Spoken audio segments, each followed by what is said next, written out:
Okay, guys, I just restarted stream on YouTube. Can somebody just head over there and make sure it's working?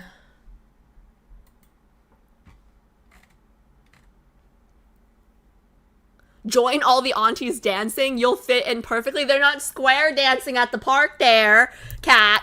Like they're doing their like morning tai chi dance or whatever. Okay, it's not square dancing. Okay, let's see.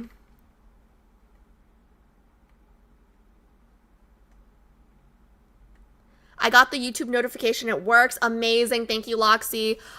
Anybody watching from YouTube, can you just type a message so I can make sure I can see you guys? But okay, for the playback, for my YouTube girlies watching this back, basically I started stream only like 15 minutes late. It was like 7:15, but then I forgot that I was supposed to watch the horror game trailers today. So I just got that over with. For anyone just joining us, basically I lost a bet. The game was Elden Ring. If I died more than 1688 times, 1,688 times, I would have to play a horror game. So that's what this wheel is about. If I had won that bet, y'all would have gotten a fun IRL square dancing stream, like road trip to Nashville or maybe Dallas or like Austin, somewhere south. But I was sabotaged. So that's the TLDR, and now we're starting Love and Deepspace late because I had to watch the trailers. Oh. Had just resubscribed for 34 months. For anyone that missed it, last stream Alice said to love yourself because no one else will. Okay, that Thanks, is Alice07. That is not what I said. Okay, that's not what I said. That is not what I. Was that? Okay, maybe it. Okay, that's not what I meant. I just meant that we should all love ourselves because nobody else. Maybe that is what I said, but that's not what I meant. All right, maybe that is what okay, but that's not what I meant. Okay, I just meant it's important to okay, forget it. You guys all suck. Forget it. You guys all suck. Okay. Forget it. Can I ask a quick question about the top up before you start? When you were trying to get in, were you using a password or the Google sign in option? I was trying to use a password because I had created my email, wonderlandofficial@gmail.com. I created an account with that one. And then like I can get in there, but I can't link it to my Love and Deepspace game. Like I can't link for some reason, even though June sent me the instructions on how to do it. And like the instructions are super simple and it's like, it should be very straightforward. It just won't let me link my account. So I don't know what's going on there. Also for YouTube girlies playing back, so I'm streaming Love and Deepspace on Sundays, but on Wednesdays I'm like doing reaction stuff and like playing other games and just yapping. So I don't live stream to YouTube for Wednesday stuff because reaction stuff, there could be copyright, there could be TOS problems and stuff like that. But basically what you guys missed from that stream was I have some very generous girlies that insist that I pull for Zane's card. So Bex will be sponsoring my pulls for Zane, even though like I'm gonna probably need somebody yell at me because even though it's not my money, even though it's like gifted to like I'm El Cheapo. I don't wanna pull. And then Glory's gifted for, me to pull in the future for something else, whatever else. She said whoever I wanted. So that's all the Love and Deepspace stuff that you guys missed from Wednesday's stream at least. But yeah, just wanted to catch you guys up for people who are watching the YouTube back. Okay, I am behind on chat right now. Okay, I never said y'all were ugly and you were gonna die alone on Wednesday. Okay, stop Stop. Stop. Actually, you know what? All the YouTube girlies that watch on YouTube, make a Twitch account so you guys can come hang out on Wednesdays. And I IRL stream all of December. And I don't plan on IRL streaming to YouTube and Twitch multi streaming, just because there's a lot of variables when it comes to IRL streaming. I typically edit the VODs instead as vlogs. So yeah, make a Twitch account if you guys want to hang out December and Wednesdays when I'm apparently telling chat that they're ugly and gonna die alone, which I never did, okay? Anyways, on the topic of the vlogs, guys, my first vlog for 2024 IRL streams will be coming out tomorrow. I'm dropping it tomorrow. It's gonna be so much shorter than last year's. I think this one like fell around 17 minutes, so I'm not gonna do the premiere, but everyone check it out. Some of you guys are featured in the chat, so make sure you guys check it out. The one good thing, oh, thank you so much for the follow. The one good thing about editing it so late, like almost a year later, is I get to relive the memories, and some of the memories are a lot of fun, and some of them are really painful. Yeah, some of them were really painful. Go to the top up website, log in through the Google login, see if that works. Profit. Pi, can you type that into the Discord so I have the instructions for later? Since it's almost 9, I'm gonna yap till 9, and then I think we gotta start pregnancy today, because I want to finish pregnancy today. But question, last time we said that, Bex, correct me if I'm wrong, but last time you said that the event runs for like I can pull for Zane's card like next Sunday, right? Like it's not over yet. So like I'm thinking today we finish pregnancy, and then we're done with Sylus, because Sunday stream will start with Zane, right? So like maybe I can figure out the account thing. Don't worry about timing. We're just impatient. It's okay. No worries. So maybe today I finish pregnancy, and then between now and Sunday, I try to get my account to work. I try to get my account to link. And then maybe next Sunday stream, before we start Zane stuff, we pull first. We start the stream with the pull. Cause I might need you on the Discord to yell at me to like pull the trigger. Cause like I know you gifted the money, but it's still money and I'm still cheap. So I might need somebody on the Discord to yell at me, you know?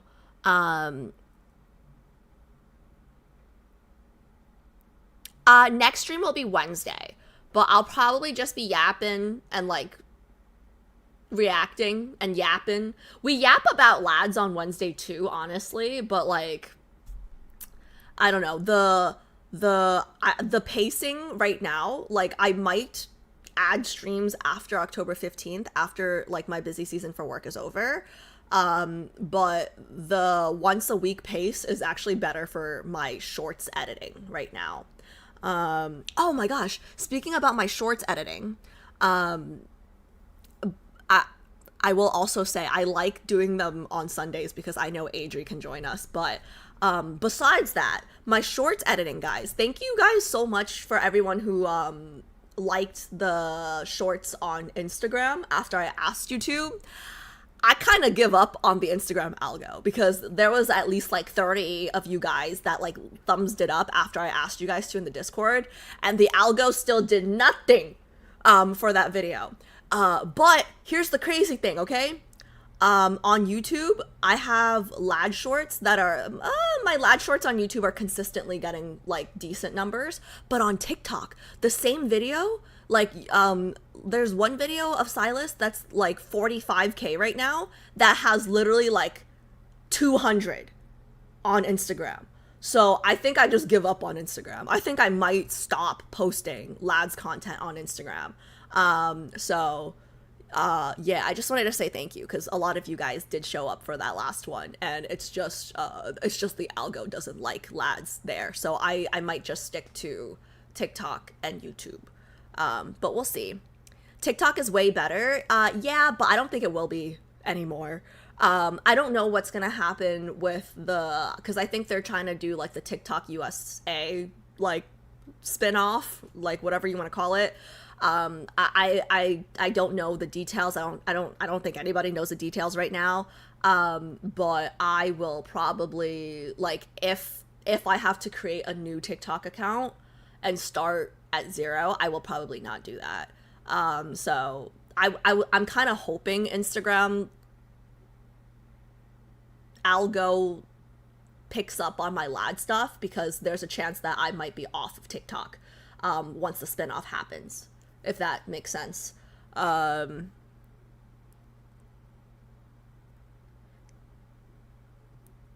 People watch less reels than TikToks. That's probably true. My dearest Sylus Kitten Girly Pop, it's now 8:50. I will start at 9. I promise. I'll pull the game up now, though. I'll pull the game. Pie, don't worry. I'll pull the game up now. I love Pie so much. She keeps us on track. Okay. Yes. Okay. I will pull the game up right now. Okay. It's loading. They said it will still be connected to global TikTok, so I doubt anything will change. Maybe a new app, if anything. Yeah, I don't like talking about stuff. Yeah, I don't like talking about politics or anything on stream, because this is a fun place, but yeah,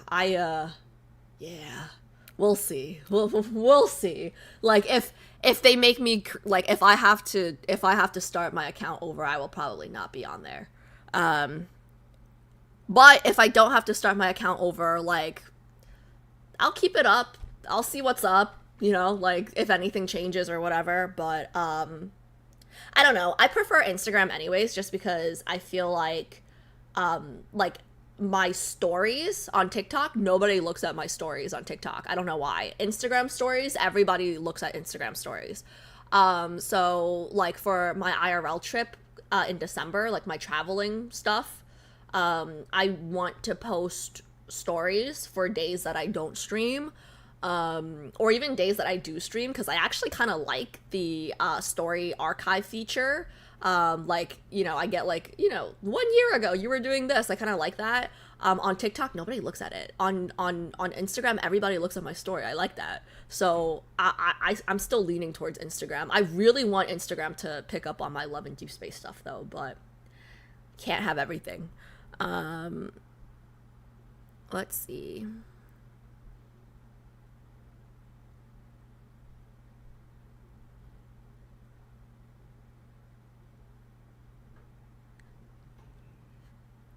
Be a Sylus Kitten, Tron. You never see me in Twitch chat. I guess I'm going back to YouTube. No, I see you. It's just, I'm really bad at reading. But you can be on Twitch or YouTube. It's completely up to you. I will continue to do both on, for Love and Deepspace. Only. I prefer Insta stories, to be honest. Yeah, I think a lot of people prefer Insta stories. Like, I don't know. I think, like, no one looks at my TikTok stories. Is Lads even big on Insta? Lads is the biggest on Insta, which is why I don't get it. Like, Lads has the biggest following on Instagram. Like, if you compare Lads' TikTok account to Lads' YouTube account to Lads' Instagram account, Lads is the biggest on Instagram. I've been stressing this, okay? Can I tell you guys something, though? I was talking to my roommate about this, and I'm one of those people who, for people who have been around, and, like, you guys know my personality, I'm very type A. I don't like to rely on luck. I don't like to, like, blame things on luck, right? Because people don't just get lucky and, like, blow up, you know? Like, there's work that you don't see put into it. There's, there's stuff, okay? There's stuff that you can control, right? But I've come to a realization lately, okay? And the realization is, if 45,000 people like the same short on TikTok and only 200 people see the short on Instagram, it's luck. Like, and I don't like that. I don't like that because luck means I can't control it. Okay, so I don't like it. I'm just saying. So yeah, I don't like it. You just realized that? I really just did, Kat. I really just did. Like, I thought my content was just bad. Like, I'm not even kidding. Like, you know, we've been streaming for over 3 years now. I just thought I was making bad content. I was like, okay, edit better. Like, do this better. Do that better. Like, I don't like to blame the world. I like to blame myself. Okay? But now, like, if you're posting the same exact thing in 3 places and you're getting different results, like, it's the same short. It's the same exact short. You know what I mean? Like, I don't like making excuses, but it's the same exact short. You know? She'll get to your comment just 10 minutes later. Yeah, I'm so sorry, guys. I am really bad at reading. Being at the right place and the right time matters. Yeah, my personality, I just don't like summing things up to luck. Because admitting that, like, luck plays a role in it means that, like, you know, I don't know. I just feel like, oh, it's all up to luck, so I don't have to work hard. No, like, you still have to work hard. You can help guide it, but you can't control it. I want to control. I see a lot of lads content on Insta. It's how I found the game. Why does Instagram not push out my lad stuff? You guys want to know what's the craziest thing though? I have the most followers on Instagram. I think the problem is my followers from Instagram come from IRL shorts, and like my IRL stuff and my reaction stuff do the best on Instagram. So that's probably why. Like, they probably haven't put together that I want to push out lad stuff. Pissing me off, even though I've, like, published like 100 shorts by now. Like, I'd be surprised if it wasn't 100.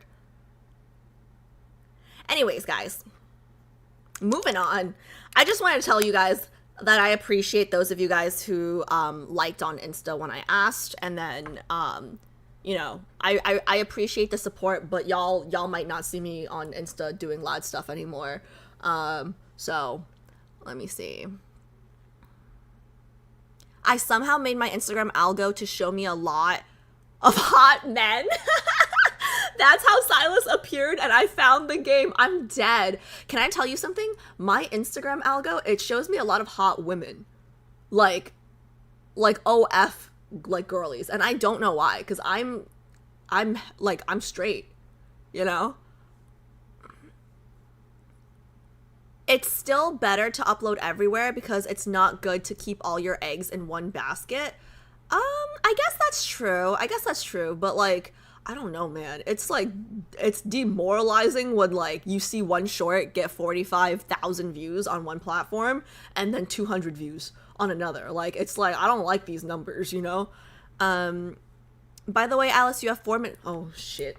Yes. Okay, thank you. Thank you, Tilla. Thank you. I found lads through YouTube, and I found you through YouTube recommended.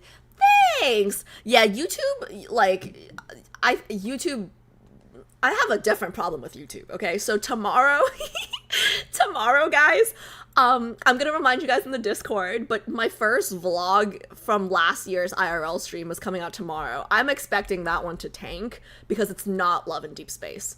So I'm gonna have other problems with YouTube. So yeah, I'll keep you guys posted. It's my fault. It's my fault because I don't have a niche. Like, I think YouTube is kind of like, oh, finally she picked a niche, Love and Deepspace. Nope, I'm publishing a VOD. I'm publishing a vlog tomorrow.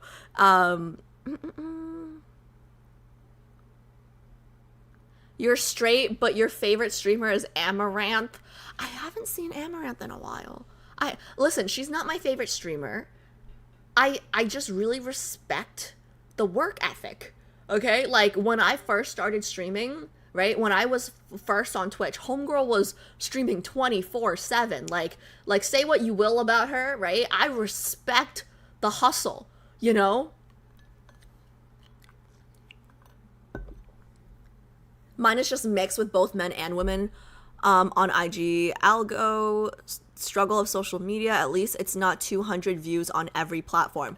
Well, Kat, when I first started, it was 200 views on every platform. And that's why I'm like, okay, my content just sucks. I need to do better, right?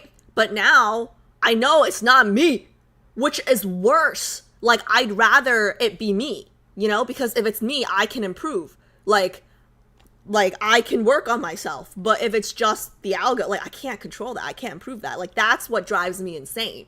Like, is what I can't control, you know? Oh, wait. I actually saw your shorts on Red Note? Who the fuck is posting my shorts on Red Note? I have a Red Note account, and I'm gonna be pissed if I'm... Okay, wait, I'm sorry. Who, like, was it a link? Cheered X100, pay is gonna explode. Oh, okay. I'm so sorry, Pi. I need to know this. Guys, question. For Red Note, when you say you found me through Red Note, right? Question. Was it like a link, or did somebody just repost my video on Red Note? Because I'm gonna be pissed. So I have a Red Note account. I haven't posted anything. My best friend, her Chinese is a lot better than mine because she grew up in China. She's offered to translate my shorts to post on Red Note. I said no because I'm lazy. My Chinese is so bad. Like my Chinese is actually pretty good. Reading and writing is bad. Reading is bad. So like I wouldn't be able to like respond to comments and stuff, right? But like if you're telling me like if they posted a link, fine. If they posted a link to my YouTube, fine. But if they are posting my videos, I might as well post them myself, you know?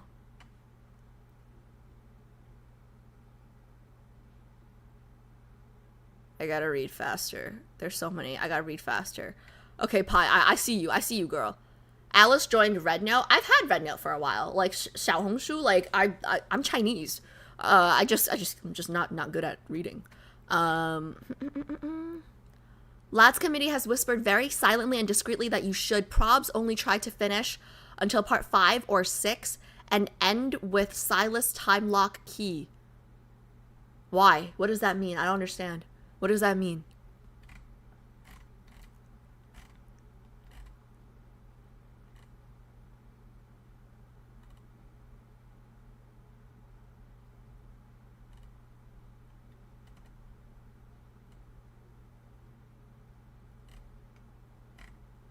Wait, what? I thought that was you. It was a post of your video. Okay, yeah, no, I'm annoyed. Okay, if you can find it for me, like, if you can't find it, that's totally okay. If you can't find it, it's totally okay. But if you can find it for me, can you send it to me just so I can see what they're taking? I didn't, like, this sounds so bad. I'm not a big social media person. It pains me to post on TikTok, YouTube, and Instagram. But if somebody's posting my videos on Xiaohongshu already, like, it better be me. But I have not posted anything on Red Note, so I'm gonna be annoyed. You should just post in Red Note in English. There are many content in English. Many Chinese readers are starting to learn English. You think? All right, guys, follow me. I'm pretty sure my Red Note is just Wonder Land already. So, okay. I wrote that message wrong. Just check the docs on the order. Okay, let me open the docs real quick. And we're, oh my God, sorry. I just opened my tab and it was the Silent Hill girl looking at me. Okay. I just have so many, I just have so many social media platforms already. I'm so sick of it. Like TikTok, Instagram, YouTube, like Twitter, Threads, and now I want to add Red Note, but like I don't like... If they're posting my videos on Red Note, did they at least link me?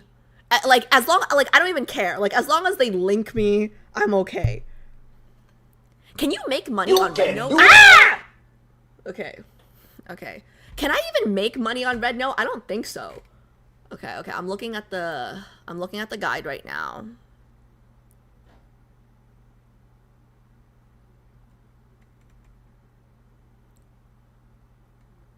But yeah, and if you ever find it, can you post it in my Discord for me? If you post it in chat, I will not be able to see it. But if you can, or you can post it in chat and then one of my mods can put it in Discord for me. That's so annoying. I hate that so much. That's so annoying to me. That's so annoying to me. Okay, I have this open now.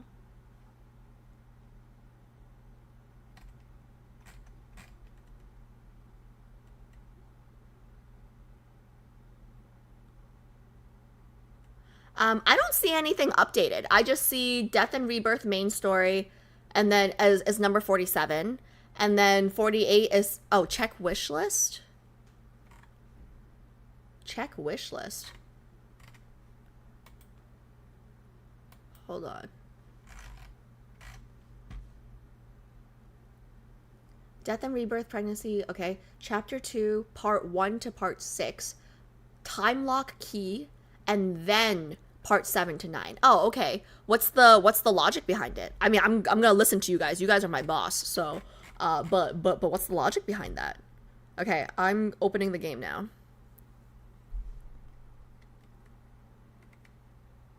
You're gonna see. Okay. Okay.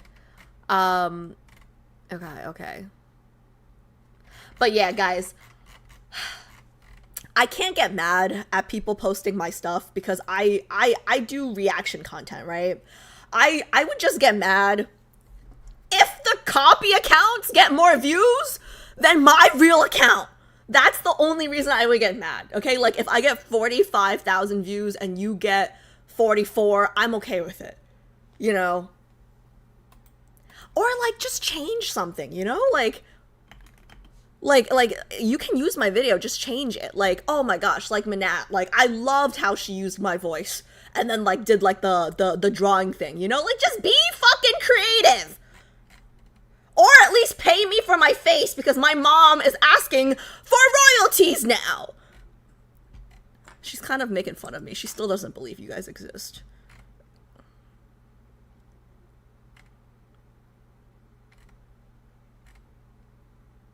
Okay, Love and Deepspace. Love and Deepspace. Here we go. Your mom actually thinks you're hallucinating all this. She really does. Okay, I'm just gonna say it's today to change it, but it's actually not today. Can I, where do I go to change? Oh, why is it muted? Guys, my period ended already. If you want to see me be caring and sweet.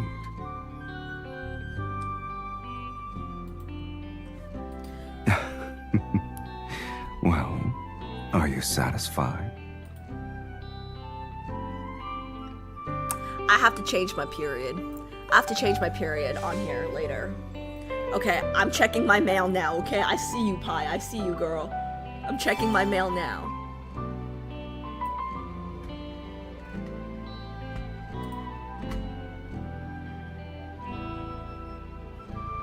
Did it freeze? It's frozen. Let me give it a second. Okay, let me pop out my YouTube. My YouTube chat while this unfreezes. Pop out chat, nice.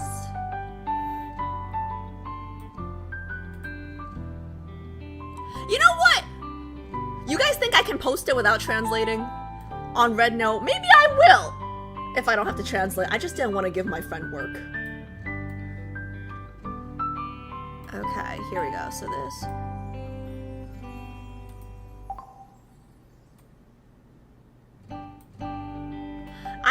You know what I need? I need to blow up so I can pay Kat to do all this for me. I need to blow up so I can pay Kat to post all my shit for me. I don't like posting the same video to 4 different places, 5 different places. Okay. You can, I don't speak Chinese and I have a Red Note, yeah. But like now I have a backlog. I have a backlog of shorts to post now.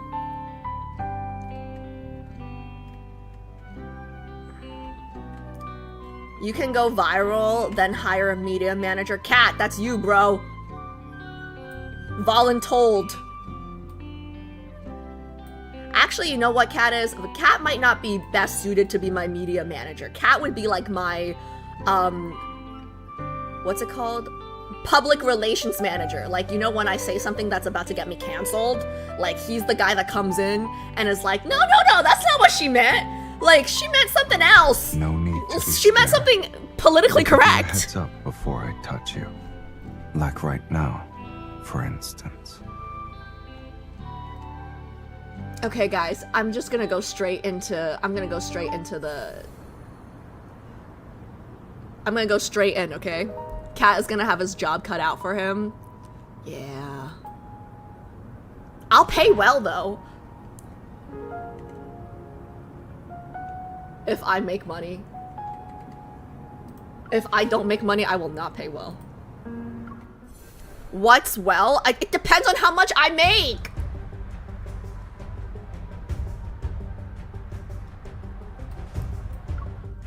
Guys, I just want to say I'm so excited for this. I've been thinking about Sylus all freaking week. Okay, wait, let me pause. Let me get my thoughts together before we start. Okay, I just want to say, guys, after last Sunday's stream, I have been rewatching that car scene, like at least like 20 times, like by now, like at least 20 times. Like I have nothing to do, I'm bored, I watch the car scene. Like, it's so bad, okay? Oh my gosh, one last thing. It killed me. The Instagram, right? Like, I told you guys to go like the short on the Instagram, right? Jay, for those of you guys who don't know Jay, one of my best friends in real life, don't really like him, so I take that back. He's also a mod. You guys will see him in my vlog tomorrow. If you guys check it out on YouTube, you'll see Jay. I'm pretty sure he hate watches my lad streams. Okay, because he commented and he said in all caps, like something along the lines of like, why do you like Sylus? He's just a bubble delivery guy. And it cracked me up because it's so true. When he gave me the boba, I was like, yo, you the one. Okay, and I'm pretty sure, okay, boba delivery guy, like that job, it's gonna go up. Like, everybody's gonna want to be a boba delivery guy now. Okay, that's it. Okay, I'm gonna continue.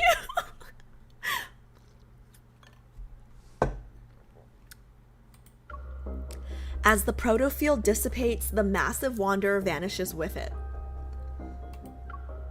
I'm like shaking, I'm so excited. The modified shell is still present when I fall to the ground. Why am I, like, I'm shaking, guys.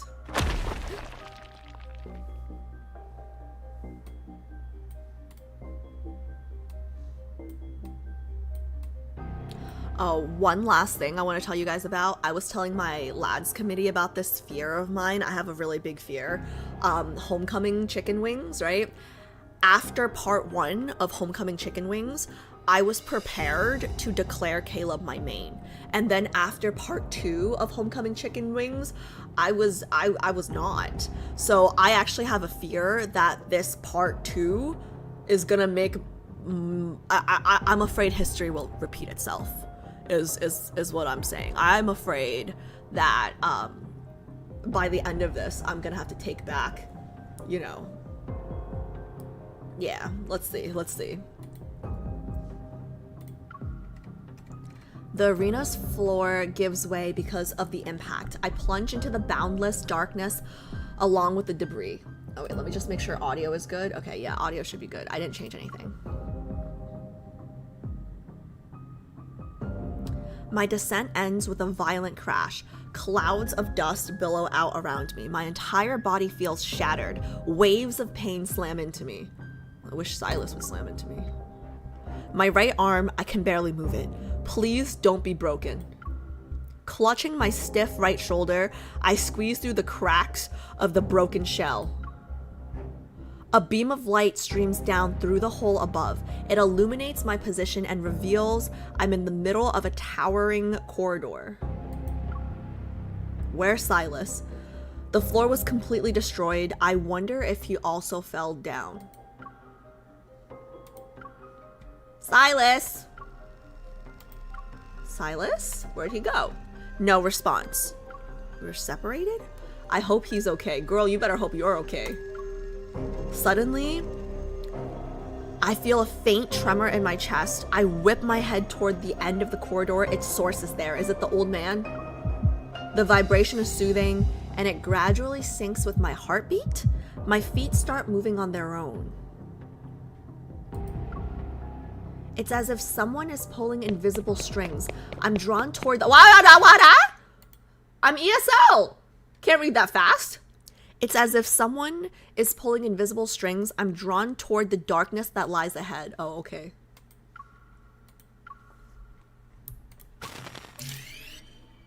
Active life form detected. Verifying identity. Verification complete.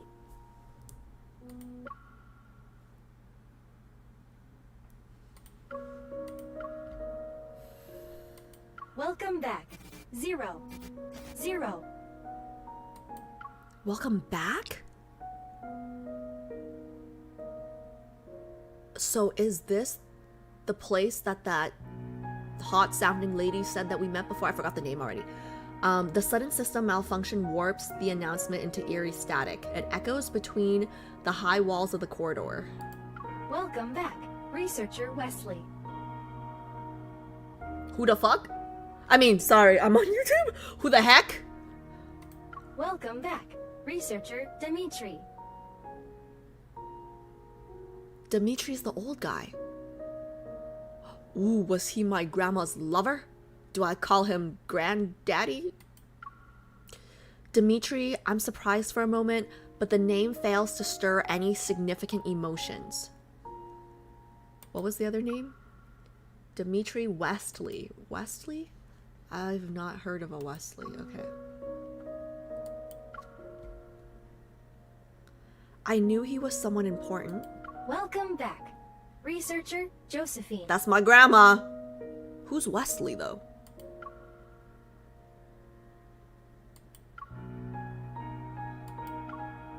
As each name is announced, the system's voice becomes gentler. The empty corridor is seemingly filled with the shadows of people walking through it once again. Congratulations on regaining consciousness. Subject 001. How are you feeling today? Am I subject 001? The voice is quiet as though it's waiting for my response. Grandma's documents also referred to me as a subject, and this system addressed me with the numerical designation 001. It's me, right? Yeah, and then that woman at the beginning of pregnancy also said that, like, I was made, like, she made me sound special. The following has been detected in the test subject's emotional state: confusion, weariness, and anxiety. Physical pain signals are also present. Okay, just announce my feelings. Subject 001. Do not be afraid. The nearest researcher is located in the observation room for demonstrations. You are currently 126 meters away. I'm very afraid. I'm very afraid. Please follow the guidance lights immediately to receive assistance. Guys, so I'm assuming we see Dimitri. Wesley, that's not the name of the guy that Sylus took us to in the N109 zone, right? To when he first got us to, like, force us to resonate with him. I don't think that was his name. A pale blue light materializes on the floor. Arrows pulsate one after another and beckon me to venture deeper into the facility. As I walk, more passages branch off from both sides of the corridor. Deep Space Signal Analysis Lab, Cosmic Archaeology Archives, Genetic Extraction and Analysis Center. The Gaia, that's the name. Gaia Research Center's scope of scientific endeavors is far more extensive than I thought. So if I'm subject 001 as Caleb 002, I keep walking until I see Life in the Future, Backtracker. Xavier?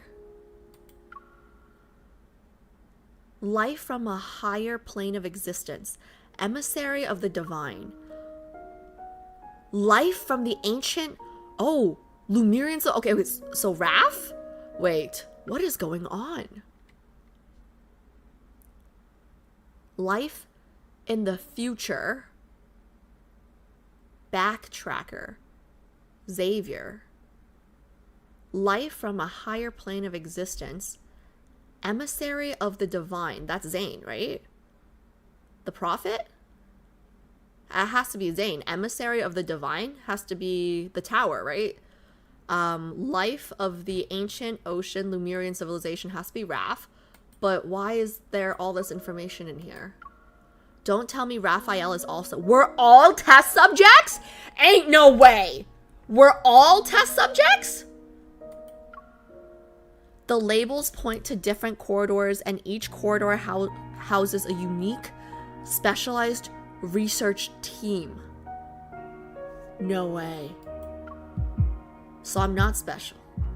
Finally, I spot the sign for the Unicorn Research Team. It's pointing to the most prominent door at the end of the corridor.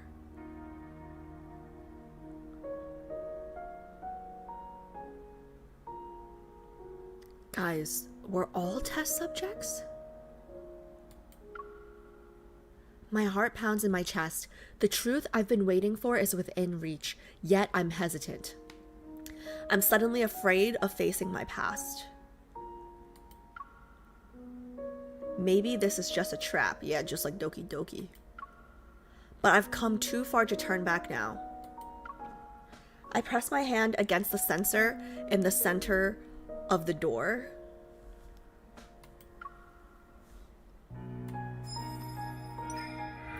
The resonance triggers a vibration and blue light courses through the circuit.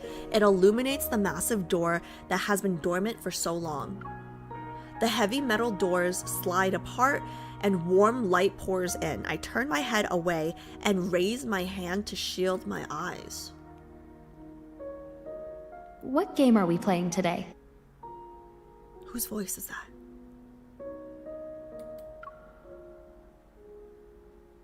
In a dreamlike haze, I watch as a tiny girl runs past me and throws herself into the familiar embrace of the figure standing in the light.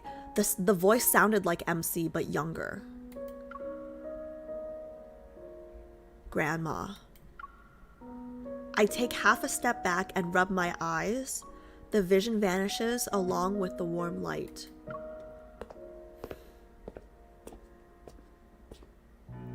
Under the harsh blue LED lights, a figure stands behind the doorway. They slowly turn to face me. You, is it not Dimitri? You're finally here. It's been a while, Subject 001. My name is Wonder Ray. Or whatever her name, MC. Call me MC. Okay, whatever. Subject 001? Our little bomb.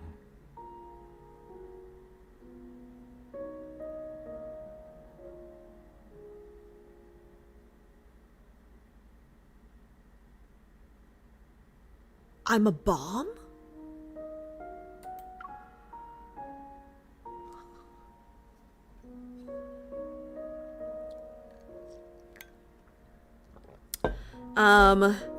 I'm gonna look over in chat in like 3 seconds.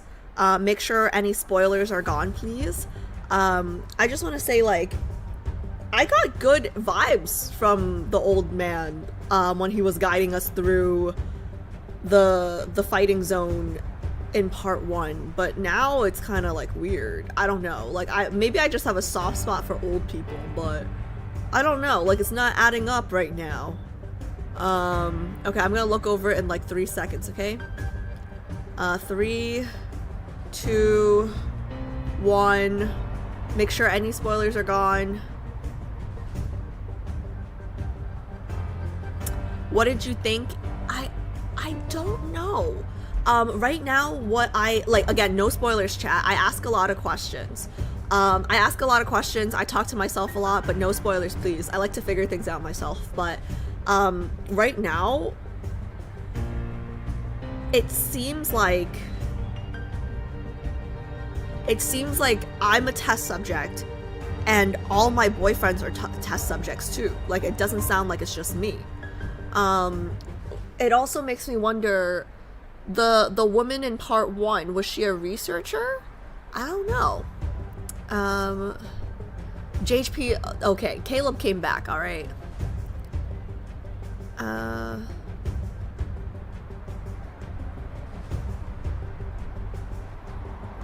Celine. Hi, Celine. Thea, you're good. You're good. We're just starting. Spoiler, Sylus is hot AF. Yeah, not really a spoiler. Other lads besides Caleb. Wait, is that a spoiler? No spoilers, please. No spoilers, please.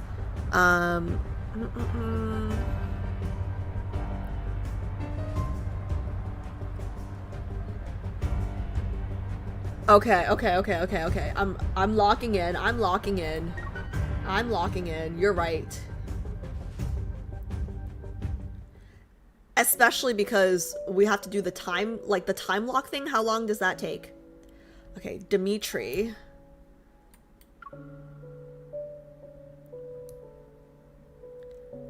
So that's why everything here still works, even though it was abandoned for years. The real reason you're in Charon, it's because you're guarding the research center. Of course. This place holds the buried dreams of countless researchers, the seeds of world-changing discoveries. In addition, Dimitri spreads his arms. It's somewhat of a dramatic welcoming gesture. Guys, I don't know why. I feel like... You know how my grandma was a researcher? Like, is there a chance that, like, she became good and she really, from the bottom of her heart, like, began to have feelings for me and Caleb and, like, loved us? And that's why Dimitri blew her up, maybe? Like, maybe that's why they blew her up, you know? it's where you were born, your first home in this world.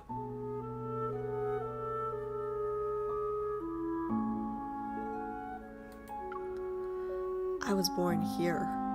Huh. I tighten my grip on the gun at my waist. I'm waiting for the next outrageous revelation. Who are my parents? Who are my parents? Who are my parents then? Back then, the research team accompanied you every day. Accompanied me every day? You mean watch me like a warden would in jail? We raised you as if you were our own child. We believed you represented humanity's most intimate connection with deep space. Why? Why me? A flickering hologram appears behind him. Fragmented faces of figures huddled together manifest before dissolving into light and shadow. I don't recognize any of them, yet a warmth wells up from the depths of my heart. After the Chrono Rift catastrophe, our team was disbanded. Many of us disappeared without a trace. I'm the only one who stayed here to keep watch. I knew you would return one day. I've been waiting for you for a long time. For what? You already knew who I was when you saw me at Charon. Why, of course. I can recognize our most precious treasure anywhere. Your power is unique, after all. He unconsciously moves half a step. Upon seeing me back away warily, his voice becomes even gentler. Don't be afraid, my child. I've been waiting for you this whole time. I must atone for the sin I left behind.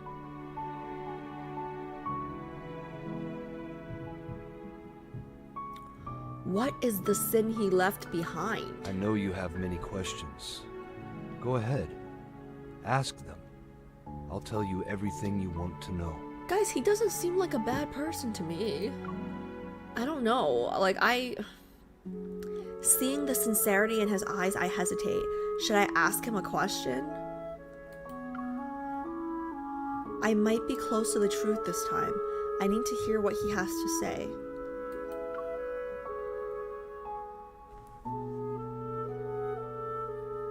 You said I was born here. Why don't you tell me what happened back then? Like who my parents are? While not an ancient beginning, it was still sacred nonetheless.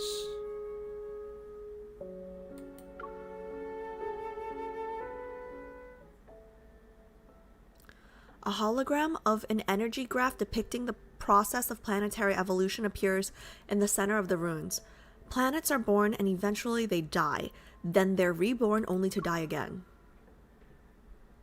Visibly moved, he stares at the floating data curves on the display. It's a beautiful cycle. Okay. I asked about my origins, not humanity's. You don't have to start from when the Earth was formed. I see. He's not answering. You think this is the life cycle of a planet? It's not. It's a representation of your life, your power. Okay, now you're starting to sound crazy. I don't get it. Is he crazy? Okay, guys, I am MC. Go on. You are Ever's most wonderful, most magnificent creation. All right. You had me for like a second. Now you sounding a little crazy. A blank expression appears on my face. I can't even pretend to play along anymore. But Dimitri doesn't care about whether his audience is responding or not. It began in 2034, when humanity received a faint signal from deep space. Once it was decoded, it revealed a story about a planet's quest for immortality. An ordinary planet achieved immortality by harnessing an inexhaustible cosmic energy source. They inspired us. Cosmic energy source. He called me the little bomb. And so, we conducted an experiment using collisions to recreate this inexhaustible cosmic energy. After several failed attempts, one proved to be a success. The energy manifested. However, no one expected it to appear inside a child's body. And that child was you. No shit.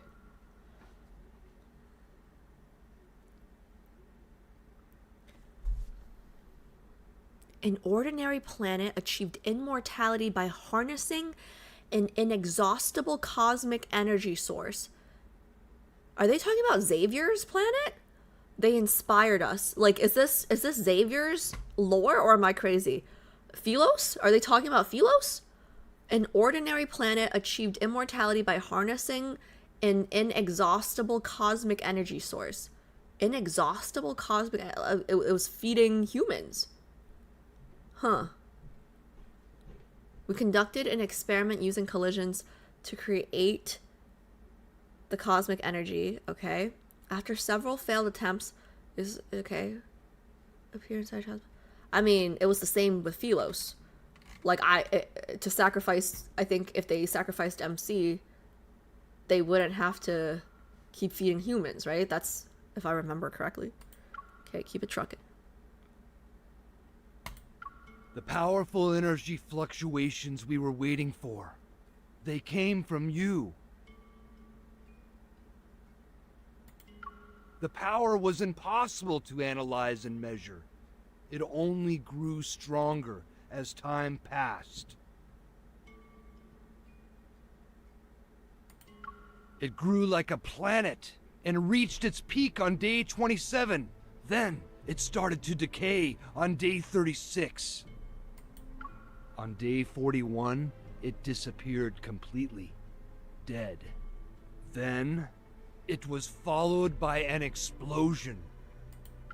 But shortly after, your power reconstituted itself and began to grow once again, just like a planet.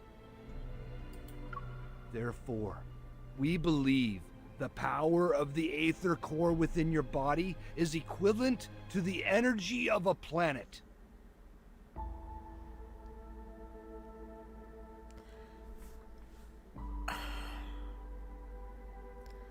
All this for the quest for immortality. That's the goal, right? That's what he said the goal was?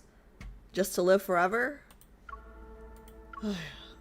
With growing intensity, his gaze gradually shifts from the hologram to me. It's as if he's seeking my confirmation.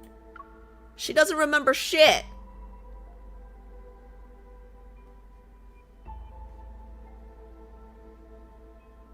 Let's play along. Fascinating. I can't help but let out a scornful laugh. So you're saying I could destroy and rebuild everything on a whim? Is that why you're telling me this? You want me to help you destroy the world? No, he wants you to give him immortality?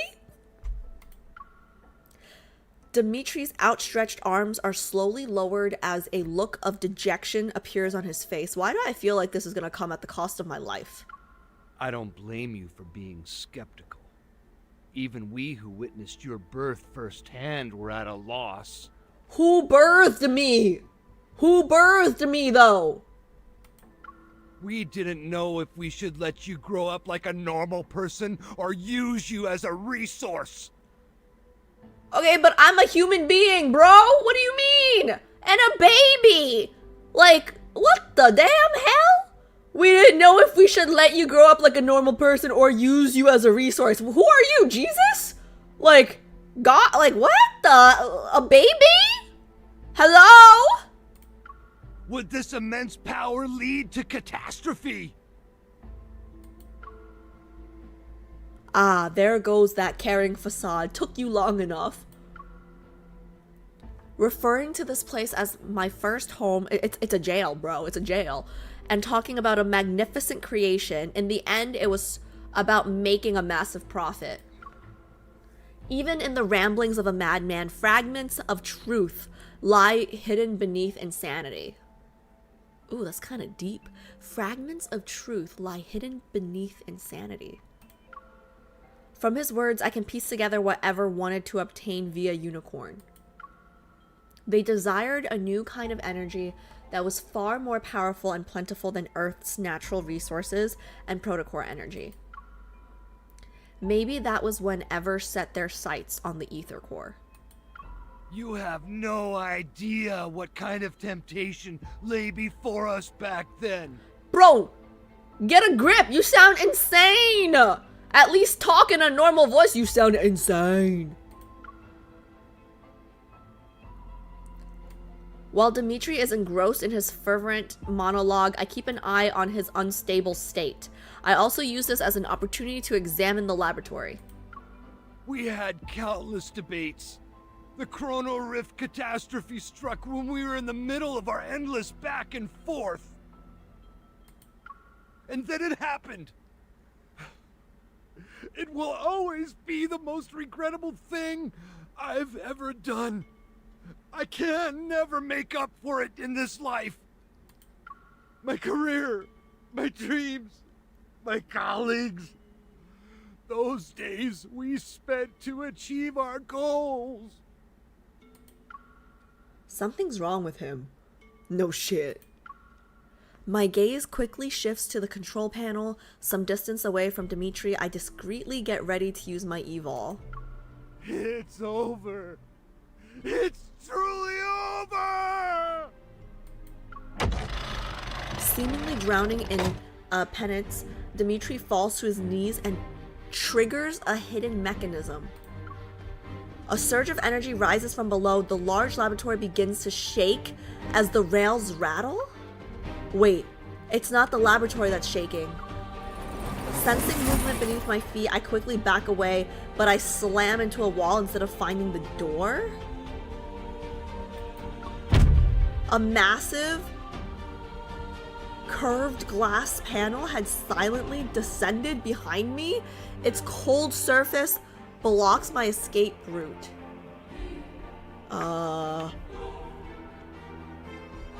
What is up with this intense music?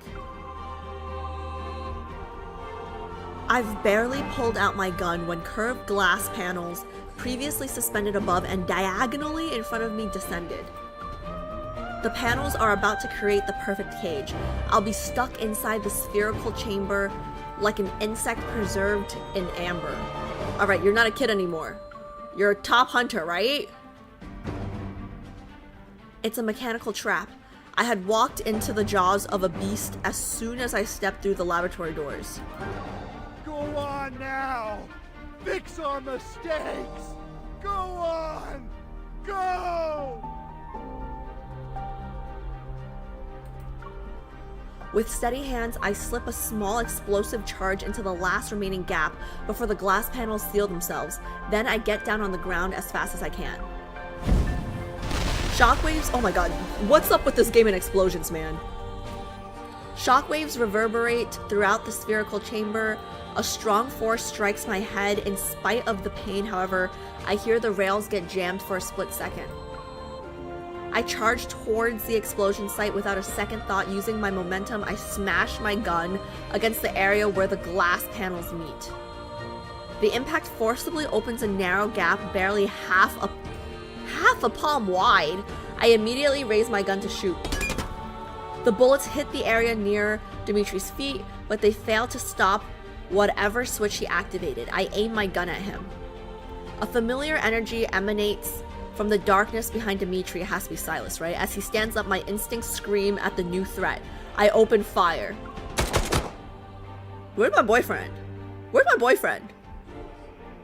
The bullets hit him, but he seems unfazed as he pulls out a weapon and aims it at me. The powerful blast sends me flying and crushes what little chance of survival I had been desperately clinging to. What good is it for him to kill me, though?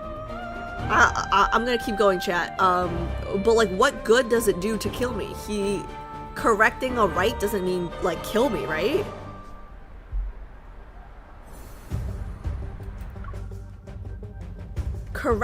He said he's gotta correct a right. Okay, part 6 is where I stop. Chaos, agony, the freezing cold, my body feels like it's being crushed. Hey, that looks like a Pokeball. I must have blacked out for a bit. Fighting through the pain, racking my body, and the taste of blood, I force myself to get up inside the glass sphere. On one knee, I struggle to catch my breath. Below me lies a metallic floor made from an unknown material, and above me looms an inverted glass chamber. The familiar sight triggers a flood of memories. This is the Deep Space Collision Chamber. I was imprisoned here before. Am I getting my memories back? Stop struggling, child. The voice pierces the thick glass. The collision chamber has already been activated.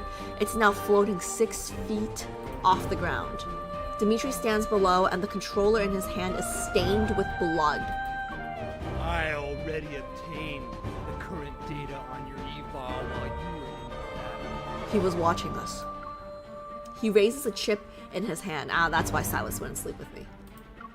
Once I insert this into the chip reader, the equipment can use its antimatter capabilities to completely neutralize your energy. Where's my boyfriend? Although there's a gentle smile on his face, the hate in his gaze twists it into something grotesque. Disgusted, I turn away and try to concentrate on resonating with the collision chamber's energy source. I can't resonate with it. How is that even possible? Go. Return to where you came from. You never had a place in this world. I don't even understand! Humans who foolishly try to control a power as great as yours will only bring disaster upon themselves. Oh, so he's given up on everything. He just wants to kill me. The Chronal Rift catastrophe and the Wanderers. I see. It was all because of our greed. We should have never created you. I still don't understand how he keeps saying that they created me. How did they create me? Didn't 2 humans have to have sex and somebody had to birth me out? Like, I wasn't born an orphan. Like, I didn't hatch from a science experiment, right? I'm so confused. With the hands that stained this world in sin, I'll put an end to it. So he's trying to. So he's saying that by killing me, he's gonna correct the greed. I stand up while using the glass wall as support, yet vertigo hits me, air is being drained out of the chamber. The pressure suddenly drops, and the air in my body rapidly expands. At this rate, my lungs might rupture before anything else kills me. Okay, now would be a really good time to show up, Sylus. Like, I know I'm strong and independent and all that, but some help would be nice right now, sir. I hate to admit it, but I feel like I'm getting a sense of deja vu. My body recognizes this feeling before my mind does. Muscle memory is sending me a warning, so they've done this to me before. It won't be long until I lose control of my limbs. I won't be able to feel anything, and my strength, even my thoughts, will slow down and fade into oblivion. Where the heck is my boyfriend? That was who I used to be? I won't sit here and wait to die.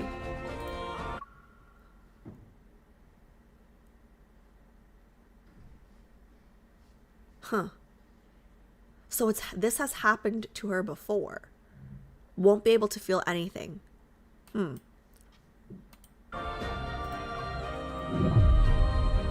My thoughts are sluggish as I watch myself in slow motion. I draw my weapon, struggling to raise my arm. I pull the trigger and cause an explosion. But the energy burst from my weapon is absorbed by the active collision chamber. It can convert energy into fuel for its power source, so I'm only making it stronger? My vision blurs. Not only is my strength being drained, but my body is also becoming numb. I've become so... Okay. The glass chamber reflects the cold laboratory lights. They sketch out fragmented memories. I can't die here. I'm the main character. It's the same collision chamber that I was violently thrown into as a child. Are you kidding me? Those monsters and that cosmic void in the sky. It's all because of you. You are this world's calamity. We should have destroyed you years ago.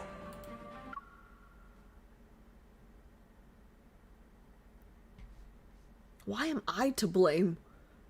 So he is blaming me for the Chrono Rift catastrophe?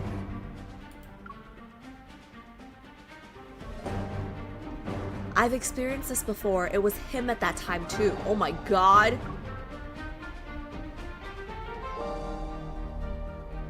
The contorted face of the young man begins to merge with Dimitri's weary, wrinkled face below. Then I lose my sense of direction. So okay, so he's done this to me twice now. Since that day, I've been the only one who is determined to destroy you. I failed before, but time proved to me that I was on the right side of history. I will finish what I started and atone for my past failure. Okay, bro, did my grandma break up with you or something? Like, this feels so personal. Like, did my grandma dump your ass? This lunatic, yeah. Be gone!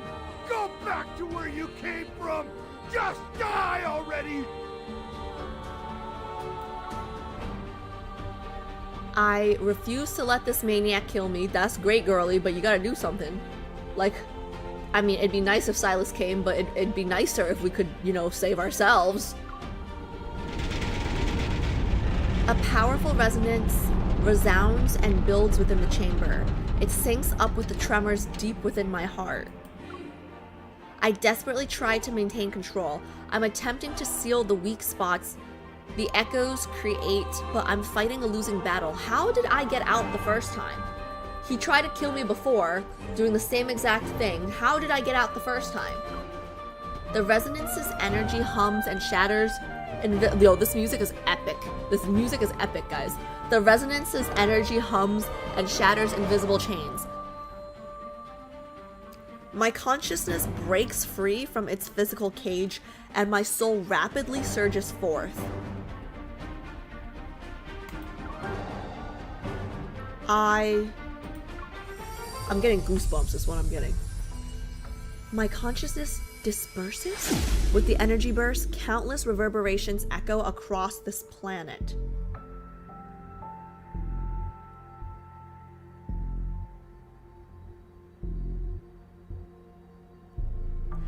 Is it the same thing as Xavier's myth where I die, but then I come back to life? I am the girl that can never die because I will always reborn. Like, I will always reborn. I will always be reborn. But like, is it immediately or is there like a few years?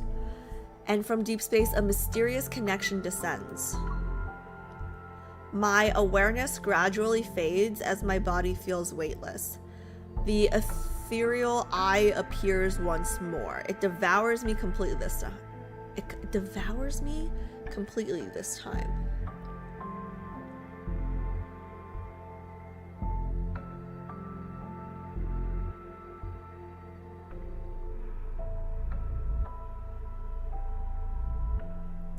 The ethereal I appears once more.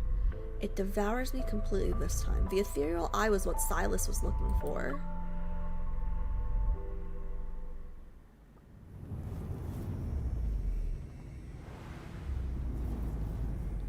What am I?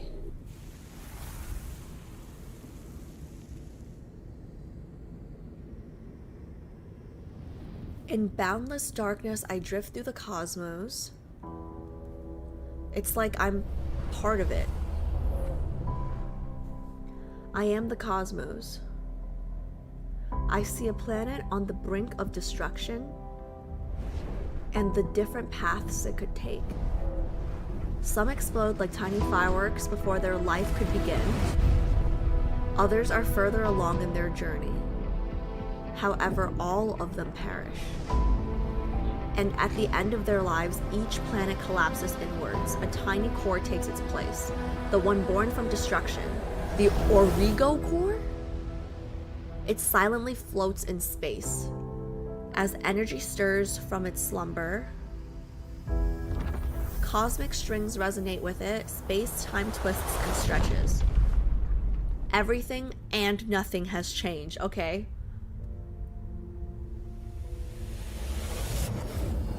The Origo core descends upon a planet nearing collapse. It's waiting for the end and its own birth. Okay, this is telling me nothing.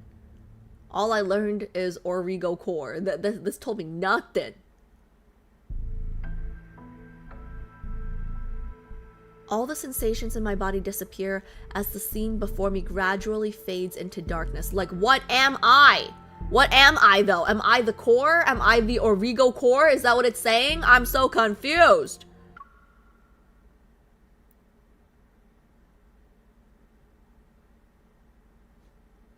Oh, okay. So I can't replay it. So, like, what did I learn?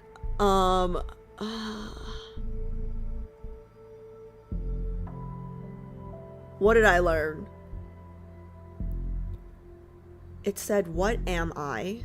I am the cosmos. What the fuck does that mean? I'm space? Like, what does that even mean? I am space? I am outer space? I'm an alien? Like, I'm an extraterrestrial? Like, what does that even fucking mean? When a planet dies, the Origo core goes to a dying planet? Something about the beginning and the end. Okay, forget it. I'm just gonna keep going. Who the fuck? JHP, do you understand what's going on? Do you understand what's going on? Do you understand what's going on?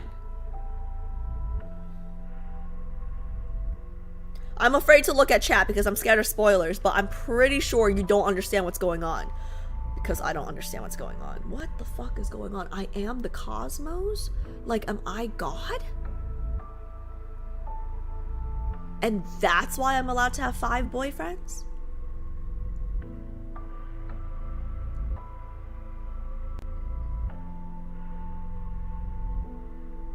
I don't get it. I don't get it. Alright, it's fine. Let's keep reading. Am I this Oreo core? All the sensations in my body disappear as the scene before me gradually fades into darkness. And if I am the Oreo core, oh, actually that kind of makes sense, because it said that if you, because it kind of said, like, you know, the Oreo core goes to planets when they're about to be destroyed. So in a sense, that would make sense because he's blaming me for everything that's going wrong with the world, like for the wanderers and the monsters and the whatever, right? So if he thinks I'm the Oreo core, or if I am the Oreo core, that would make sense because but it says the Oreo core goes to planets that are dying already, not that the Oreo core causes the planet to die. So it's like not my fault, you know? Like, the planet will still die without the Oreo core. Okay. All the sensations in my body disappear as the scene before me gradually fades into darkness. Suddenly, I hear a strong heartbeat and feel a warm power flow through me. It's a fragment from another place and time, yet it brings a familiar presence. Everything that was lost has returned to me. I don't understand, man. I don't understand. All I know is it said something about the core that it said something about the eye that Sylus was looking for. So it ties to Sylus somehow, but at first they're just blurry images reminiscent of scattered, flickering stars in my mind. But as time passes, these images start to become clear. They slowly come together and form vivid, tangible scenes. Complete with sounds, textures, temperatures, and even the faintest presence, they're real and full of life. Unfamiliar fragments connect into single, unbroken thread, those past experiences, emotions, choices, and missions. Once again, they cross the barriers of time and space, carefully weaving themselves into the fabric of my existence. They become a part of me. I don't understand what is happening. Like, it's beautifully written, but it's a whole load of nothing. It's telling me nothing right now. Like, I am the galaxy? I don't know. I am the universe? I don't know. I am the Oreo? Like, I don't, oh.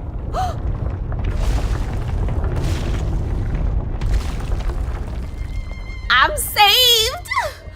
Okay.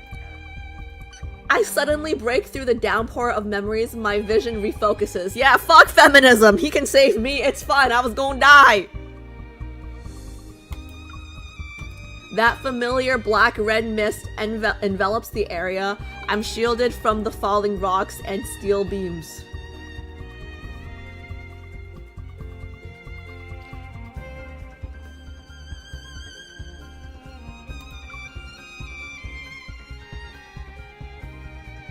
Meeting my stunned gaze, Sylus relaxes his furrowed brow.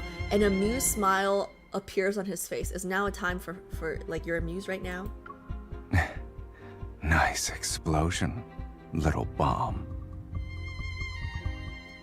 Guys, I'm so done. I'm so done.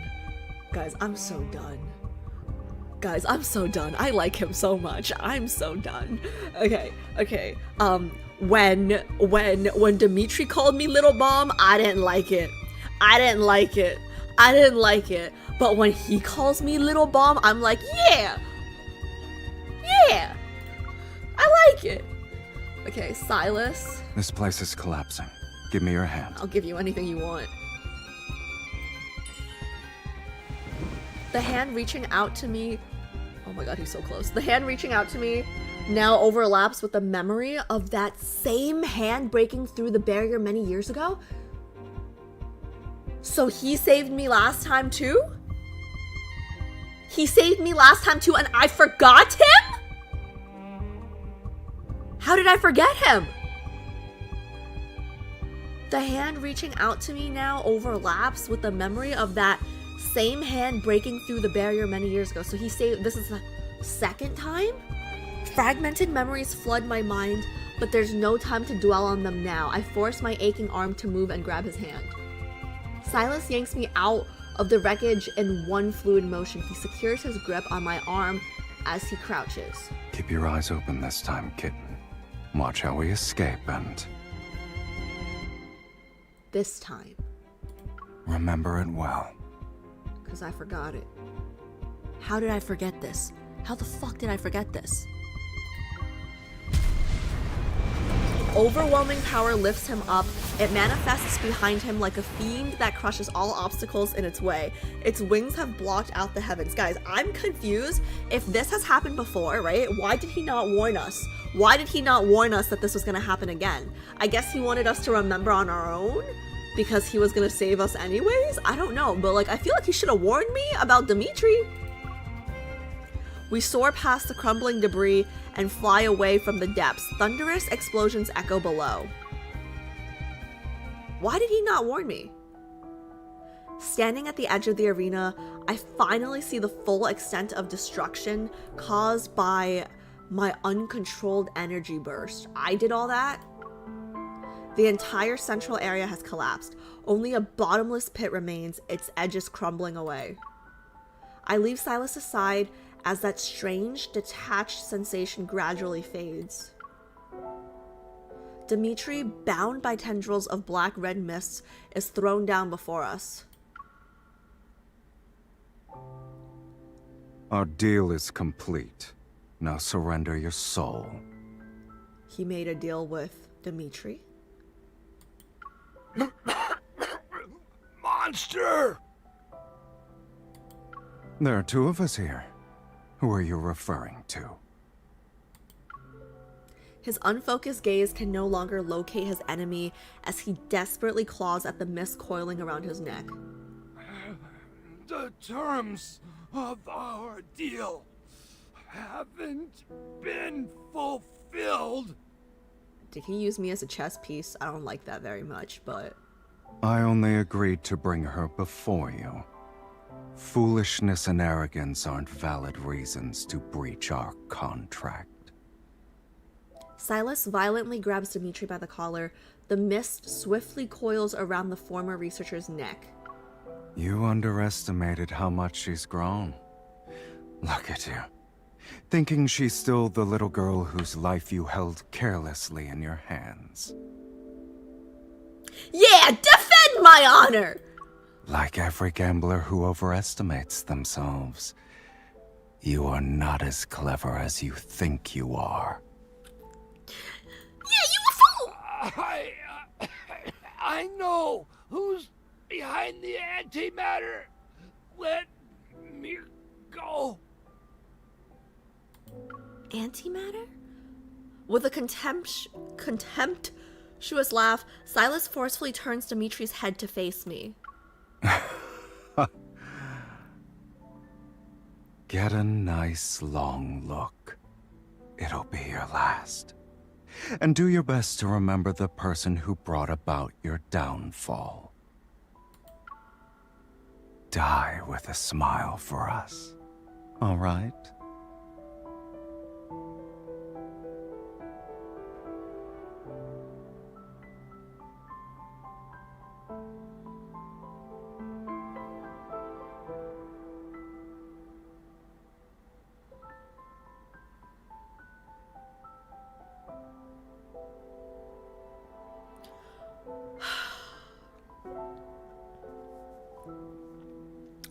We're calming. We're calming down. As Dimitri screams and body are swallowed by black-red mist, I turn my gaze to the center of the arena. One after another, muffled explosions resound underground. This place will be gone after today. It won't reappear anytime soon. Okay, guys. I've got mixed feelings about this because I understand that this is a place of evil and we should destroy the place, but as an intellectual, I would like all the data that they've collected on my boyfriends. Okay, because I'm sure they said there were different rooms in there, right? So I'm assuming there was a room per test subject. I understand that we have to destroy the place, but I would like the findings of the research. If that's possible, I would like the findings. I would like the data. The laboratory that was never meant to exist. You silly girl. What's silly about that? What's silly about that? Like, I want data. The laboratory that was never meant to exist might hold a few childhood memories. I might have cried in some corner or laughed in front of a platform. Perhaps I made those researchers who saw me as an otherworldly specimen believe I was just a normal child for a moment. Or maybe none of that ever happened, but it doesn't matter anymore. It's kind of sad. How much do you remember? A lot, but it's all jumbled up. That's not what he's asking. He's asking what you remember about him. I ignore whatever happened to Dimitri and look at Sylus. That deal you made with him, was it when I escaped from the research center? Yeah. Did you bring me here so I could remember everything? He doesn't look at me. Instead, he speaks as if he's addressing the darkness beneath his feet. Bro wants his credit for saving you, okay? Like, how is he gonna save your life and then you just forget it? You would have done this sooner or later. That's just who you are. Then shouldn't you be worried about my power destroying you in this world? Should I be? I stare at his profile to emphasize my point. Right now, I can't control my power when it fully manifests. Assuming it happens again, everything here might be destroyed, like my soul. With a slight smile, Sylus shakes his head.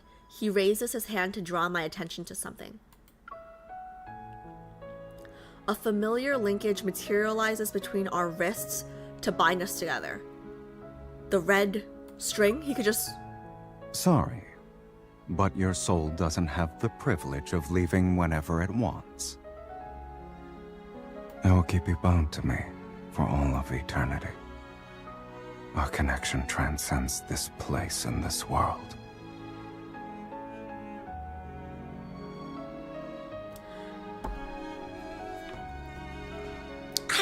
I don't know if Zane's gonna be able to beat this, guys.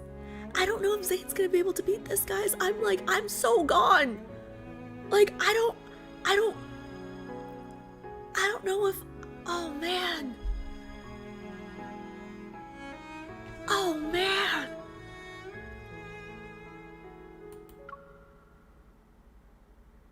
So, are you done looking around? I guess there's nothing else to see. Sylus nods and turns to leave. Guys, this song is so, like, I don't know, it's giving me feels. As his arm moves, the linkage forces our steps to be in perfect sync. We're done here. Let's go home.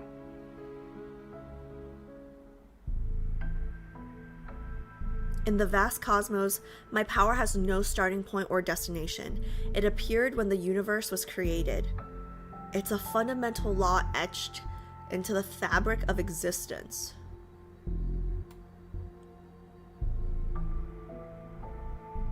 My power appeared when the universe was created. At some point, a force, weak yet unbreakable, began to bind me. And with it came an endless fall.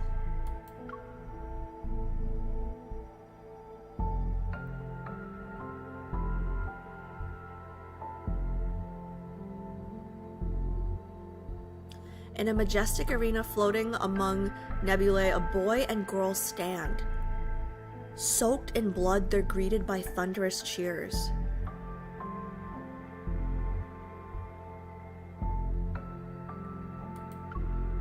When it comes to killing wanderers, Sylus and I always have perfect coordination. You're not going to team up with me this time? Is that Sylus's baby voice? I hate teammates who try to steal my points. Then, what do you hate more? Teammates who steal your points? Or teammates who can't keep up with you?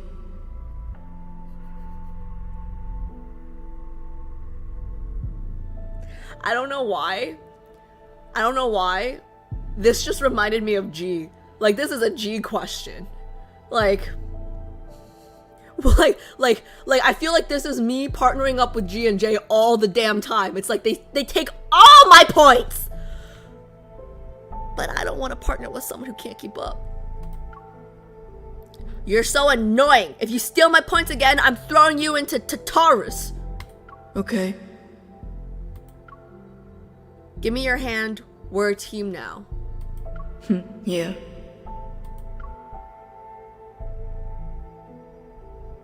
The disconnected scenes flash by in a random order. Sometimes they're blurry and hazy, other times they're crystal clear. As time marches on, the deep space tunnel, vast and capable of tearing apart any form of energy, separates us. The memories dissolve into my current reality. Images overlap. I recognize the figure before me, but now he's tall and imposing. So we've known each other since we were kids too?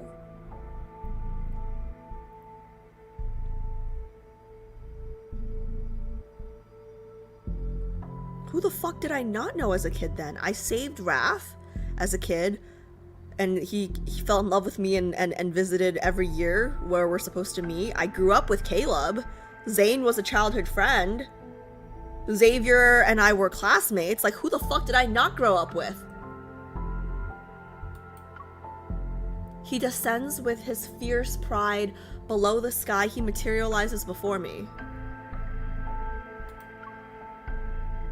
In the destroyed laboratory, he silently stares at the collision chamber before smashing through its barrier with his fist. But how did I forget him? How did I forget him, though?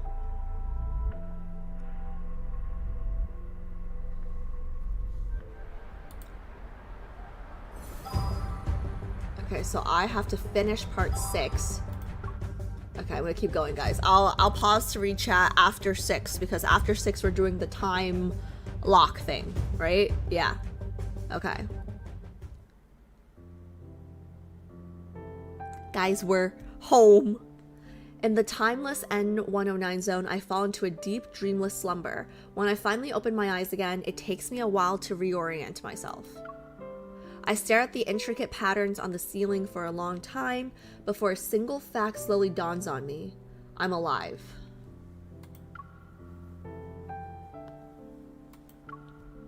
As if a switch has been flipped, I finally become aware of my surroundings. Outside, the distant roar of gunfire and artillery resound while music plays nearby.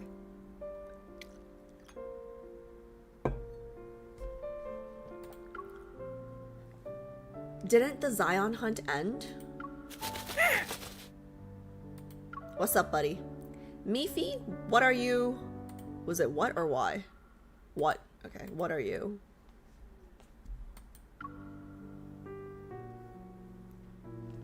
I sit up and look around. Mephisto is perched on the bedside table. He bobs his head under Silas's finger like a chick pecking at grain. Why are you here? It's his house? Shouldn't you be asking that to the person who carelessly fell asleep? I was tired. Oh. I raise my hand but don't see the familiar linkage.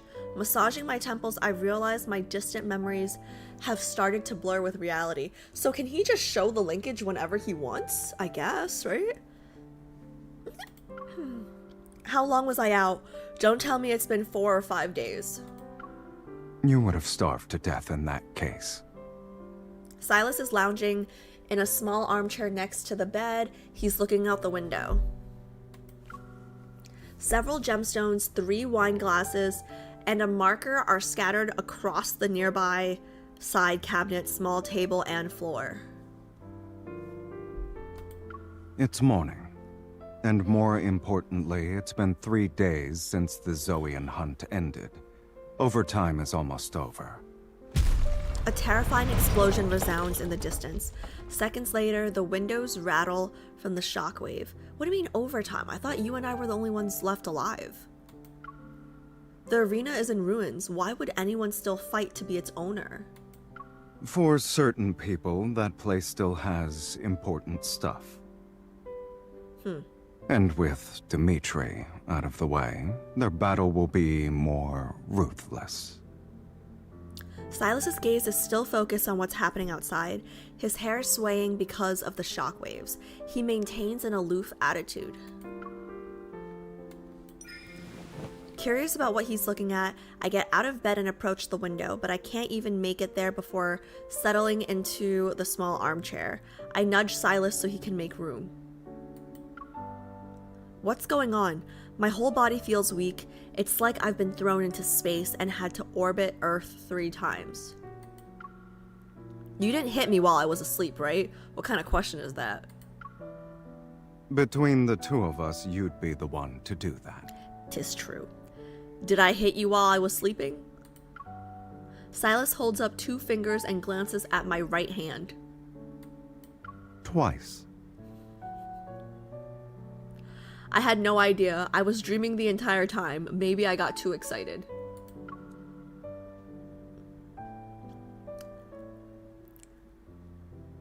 Sylus finally turns to... Don't get distracted, okay?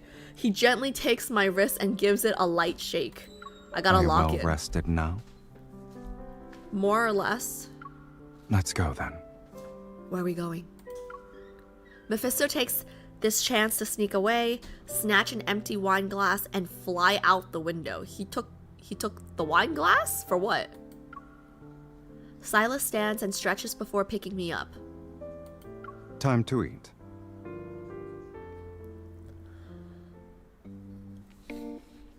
It isn't until Sylus makes me sit at the dining table that I realize just how hungry I am. I devour everything in sight until I'm stuffed. Strength gradually returns to my weary limbs, and I start to feel clear-headed. I slowly finish the last of my juice, then I carefully nudge Sylus's leg under the table to let him know I have a question. Oh, we're playing footsies? I see you're disregarding table manners, kitten. I was worse during our first meal together. Isn't it a little late to start worrying about etiquette? Something cries out near the window. Mephisto, who had been absent during the meal, taps on the glass and squeezes through the gap. He drops a dark-colored object into my hands. Oh? What is this? A flash drive? A biometric key from the Gaia Research Center. I tighten my grip on it. Biometric key. What does that mean? Then what are those people really fighting over? Sylus pauses as he holds his drink. It's as if he's unsure about how to respond. We'll talk when you're more sober. I am sober. You're also one of the contestants doing overtime. When did you... Luke and Kieran are more than capable of dealing with those fools. The key shows signs of age, and someone has scratched off its identification number. It's impossible to tell which researcher served as its original owner. Possessing the key means having authority over the abandoned Gaia Research Center, even though it's nothing but ruins now. A wisp of black-red mist creeps up the back of my hand, forces its way between my fingers, and tries to take the key away. Why? Sylus? That's my trophy. Give it back. We can share it. You're just letting me look at it? Sylus stretches his long legs to push his chair. He leans back against it as he uses his index finger to guide the mists. It's still pulling on the key. I'm not letting go, bitch. I'm not letting go. Dismissing the idea of letting go, I clutch the key with both hands and lunge towards him like a sparrow drawn to a grain of rice. Hold on, girl! Your theft techniques are getting sloppier by the day. Are you going to headbutt me to death before you loot my body? I'm not letting go, sir. Sit. Sylus has me rest against him, and when he sees me still holding the key with both hands, he laughs. That's my girl. That's my girl. We're not letting go. You're a persistent thief. Guys, we're not letting go. I'm pretty sure I'm sitting on his lap right now. I don't care. I'm not letting go. Since you've already shown it to me, I can borrow it at some point, right? You're very generous. Yes, smart girl, yes. Kiss ass, yes, yes. You had a nice meal and are on your way to a full recovery. Yet the first thing you do is come up with a plan to steal my stuff. Not steal, just borrow. I'm not doing that. He's not insisting on taking the key back, so I secretly breathe a sigh of relief and change the subject. I've decided to talk about my more recent dreams. I wanted to ask you something ever since I woke up, but you kept steering the conversation in another direction. I saw us fighting wanderers in some kind of interstellar arena. Do you know anything about that? Wait, I have a question, chat. No one answer me. No one answer me. No one answer me. If he fought with me when we were kids, wouldn't he also know Caleb, since Caleb was also an experiment? Or a project or a subject matter? He has to know Caleb too. What else did you see? What did you want me to see? My gaze drifts from my hands to his shoulder and then to the light reflected from the wine dancing on the wall. I continue in a softer voice. We fought countless wanderers and monsters that looked like modified humans. Then we were the only ones left in the arena. The crowd went wild and screamed for us to fight each other to the death? What kind of Zabuza hidden mist village like shit is this? It doesn't matter where you are in the cosmos, every gladiatorial arena created by intelligent life abides by the same rules. There can only be one victor, so...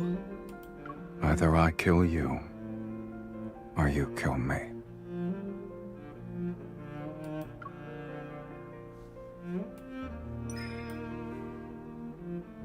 I sit up straight and touch the corner of his eye. I'm searching for that hidden color in his right eye. But when we face each other, you didn't attack.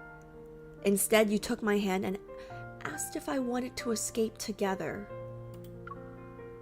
That nebula was more chaotic than an abyss. I didn't see how it ended. Did we manage to escape? I mean, you're both alive! What do you think? Okay, I'm smarter than MC. I'm smarter than MC, guys. He brings his empty wine glass closer and presses its cool surface against my forehead. If we hadn't, then who exactly are you looking at right now?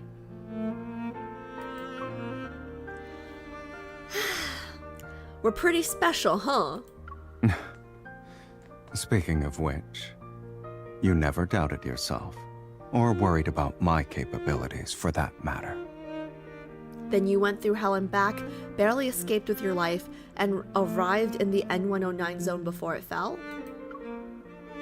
More or less. Have you ever considered that me landing in the N109 zone wasn't a coincidence? I don't think anything is a coincidence anymore in this game. It's because of the Gaia Research Center. Sylus remains nonchalant, of course he does. I found some documents in the corridor of the old facility. The Unicorn research team, or rather the Gaia Research Center as a whole, was attempting to establish contact with deep space. The Unicorn researchers wanted to recreate a powerful cosmic energy source, which exists within me as an ether core. Do you believe what Dimitri said? Which part?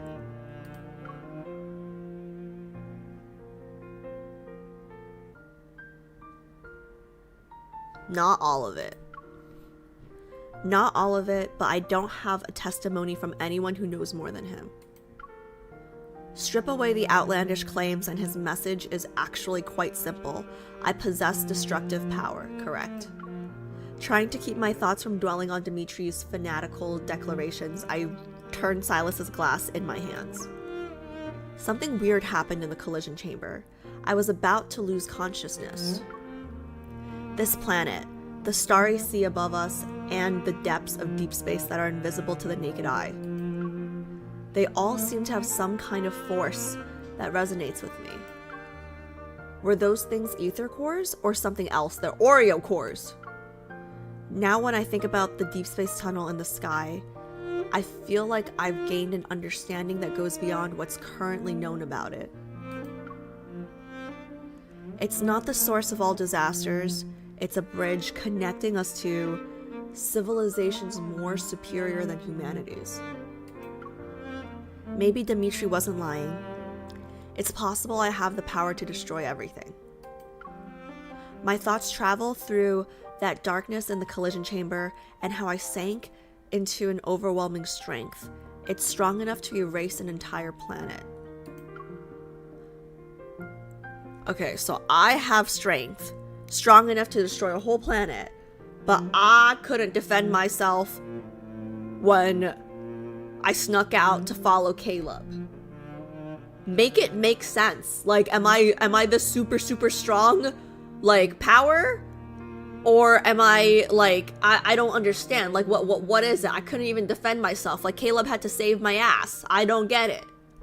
What lies dormant inside me is powerful and uncontrollable. Suddenly, a hand grasps my chin. My gaze lands on Sylus's disinterested expression. When I pulled you out of the giant glass tank, you looked like you were in so much pain that you wanted to die. Did it bother you? If it really hurts, then stop. Don't force yourself.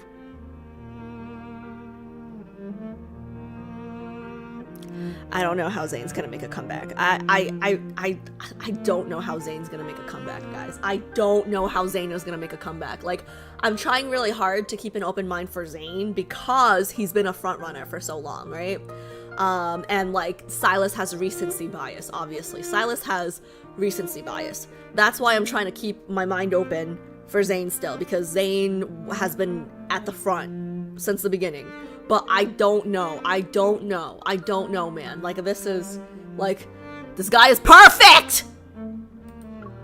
And don't ever make that face again while you're at it. Okay! No, I need...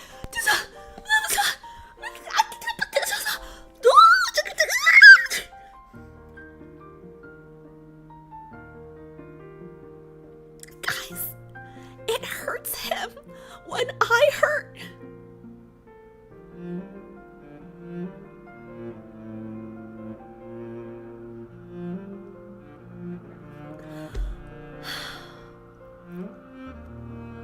I'm not crying today. I'm not, mostly because I didn't bring tissues. I'd have to walk all the way over there. I'm not walking. Guys, it hurts him when we're hurt. I didn't even have to look over to know who that was.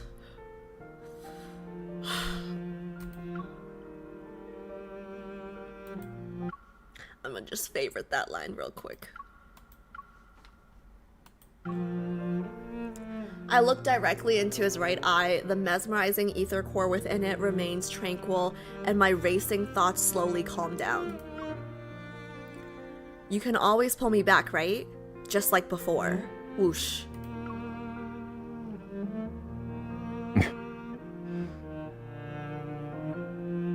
Are you mad? I didn't do anything. As I look up at him expectantly, Sylus stays silent for a moment, then he appears interested. Grabbing my hand, he leads me outside. No, but you slept for too long. I'm bored. So where are you dragging me off to? Do you want to have some fun? I'll help you get used to wielding devastating power. That way you'll be a bomb who doesn't always think about self-destruction. Guys, he's perfect.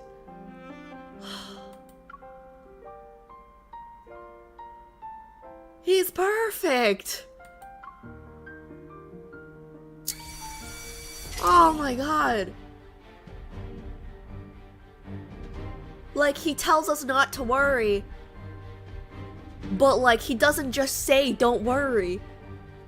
He's like helping us take steps to not worry. How do I not choose him? We enter a familiar dimly lit room. Sylus helps me into the egg-shaped gaming pod. He puts the hologram helmet over my head. Wait, we're gaming? I'm confused. As the pod slowly closes, my body tenses. Sylus taps on the glass. Although I can't hear anything outside, I read his lips. Now come, conquer everything in your path, starting with me?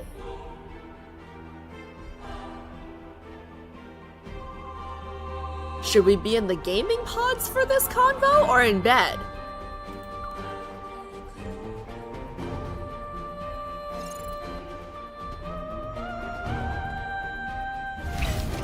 Okay, I'm hoping this is an automatic one.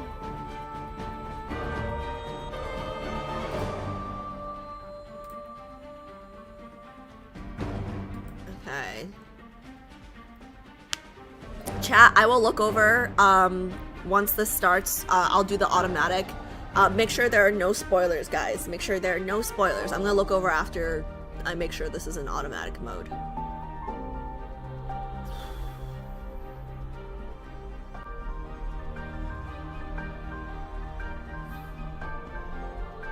I don't know how I don't choose Sylus. Like, I don't know how I don't choose this guy.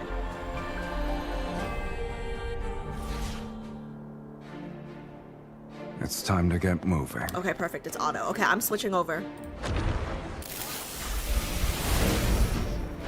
Are you prepared? Take this! It's time to serve the main course. There's plenty to go around. Okay, I'm gonna take my headphones off because I don't want to listen to this. I get distracted. You say so. Watch out. out. Alice It's gonna asked her attack. questions for clarifications. That's If you more want, like it. ask yes or no questions. My Most turn. of us lore girlies know what Dimitri and the space scene Stay we're on your talking toes. about. It's And changing for how those it attacks. answering, don't give too much This is info. only Just the say as beginning. much as she needs. There's to more pick than up enough. the Take this. details. I'm It's time afraid. to serve the If I main ask course. questions, like, There's I'm plenty afraid to it'll go lead to around. spoilers. It's your turn. Don't rush in carelessly. Damn it! I don't know what that means. They were never too at the close. research center beyond my Caleb. spot. I don't know what that means. After you're done with the story, you should watch We're lore halfway videos there. to help you understand Take everything. this. They helped me when It's I time to was serve the confused. main course. There's plenty to go around. Let's settle this in one. Sylus, It can't escape. There's no I'll way show she you. said that. What did I say? What did I It's say? time for an energy storm. We won't spoil. I don't know. Maybe okay. everything to the ground. How about this? I ask questions, but only the lads committee girlies answer. I don't trust everyone in chat I'll do it. Take this. to not be It's time to over serve eager. the main course. So I'll It's your ask time to questions shine. only Don't rush in lads carelessly. committee girlies Damn it. You put answer. up a good fight. Deal? Good job. Let's see. We all are learning with you, though. It's still all open to interpretation at this point. Oh, that's fair. Lore vids are like 20 minutes, by the way. I've never seen a lore vid, so I don't know. But the fun part of this game for me is putting the pieces of the puzzles together for myself. It's really weird because if you're new here, it might make sense to you. If you're an OG viewer, you might be surprised. Because when it comes to like Lost Ark, things that I'm not interested in, I don't give a shit. Just give me the answer. But like I'm actually pretty invested in the story. And I'm one of those people who I don't like to be told what something means, especially when it comes to art. I prefer to come to my own conclusions based on my interpretation of things, if that makes sense. But like, yeah, maybe in the future I'll watch a lore video, but right now I kind of want to figure things out for myself first. I don't like to just take the answer as an answer, if that makes sense. I'm a philosopher! What was I saying? Okay,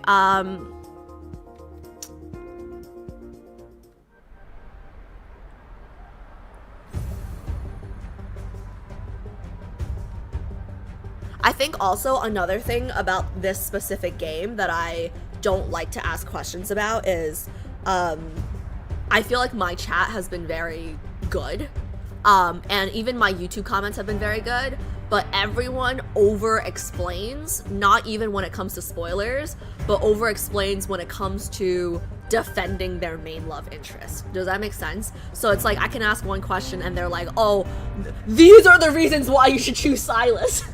And then I'm like, that's not what I asked. But okay. Okay. Stop here for a sec, ma'am, and check the doc. Oh yeah. I know. After, like before chapter 7, I know. We're doing the time thingy, right? Time lock thingy, right? Is that what you were telling me to do? Okay, so I'm going to. This fandom is a K-pop stan fan base. You know what's hilarious though? Yo Tae, my doggo. Sorry. You know what's really funny though? If you guys look at my first video, it was either my first video or my second video on YouTube. I specifically asked chat. I was like, hey, like, what's the fandom vibe here like? Because I'm scared of the K-pop stans, you know? And people specifically told me, like, everyone is super nice. And I'm gonna be very honest, I have not encountered very, very mean people yet. I have not. So I'm very lucky. It's probably because we're still small, but I haven't encountered anything bad yet. But I've heard about bad things that have happened to other streamers, but I'm very lucky.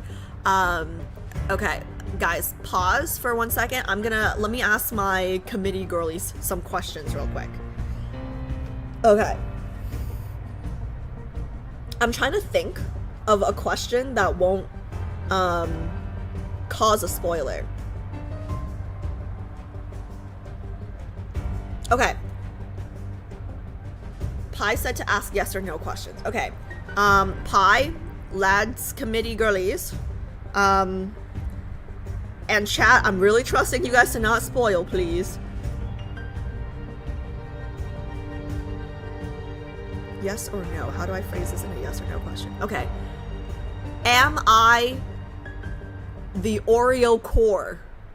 Yes or no? Because in that one scene, in that one like super cinematic movie scene, right?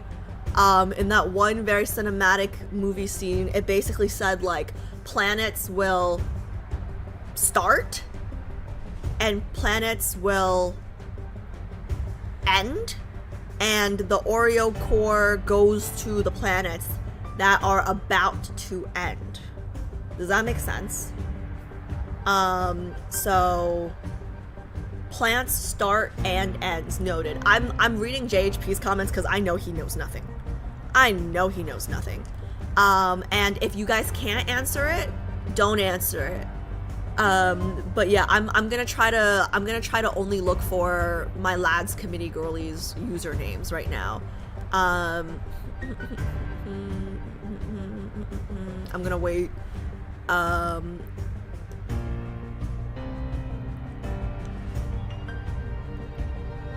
You are not the Oreo core. You cannot dunk yourself in a milk. What is it called? What is it called? It's not Oreo. What is it called? Guys, what's it called? It's not Oreo. What is it? What is it? Not an Oreo, still a snack. Origo. Oh, Origo. Okay.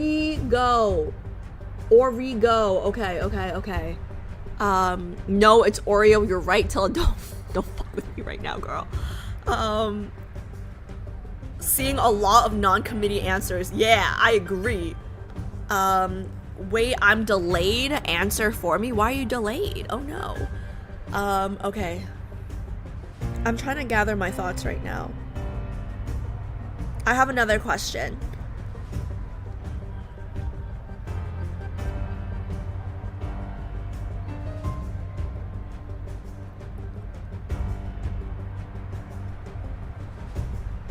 Okay, I have another question. Are all of my boyfriend's test subjects, or is it just me and Caleb? I don't know what Sylus had to do with the fighting, but is it just me and Caleb and they were just researching my other boyfriends? Or were my other boyfriends also test subjects? I don't know if that's something that you guys can answer without spoiling, because it's, I don't know if I phrased that as a yes or no question. I'm scared to look because I'm scared of spoilers, so I don't know how we're gonna do this. Hey, Kat! Hey, Kat, are you listening? Hey, Kat, if you're listening, hop in the Discord real quick. I think you have access to the live stream still, right? I might need you to read through the comments for me because I'm scared to look right now.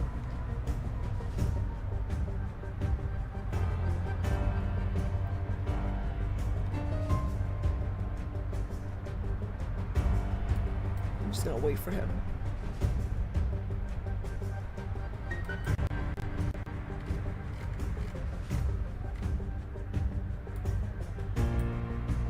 Hello.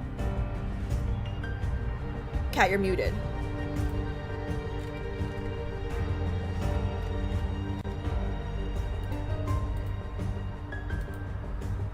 Give me a second. Oh, I can hear you now. Yeah. I'm afraid to look at Discord. Sorry, I'm afraid to look at chat because I see chat moving so fast and I'm scared of spoilers.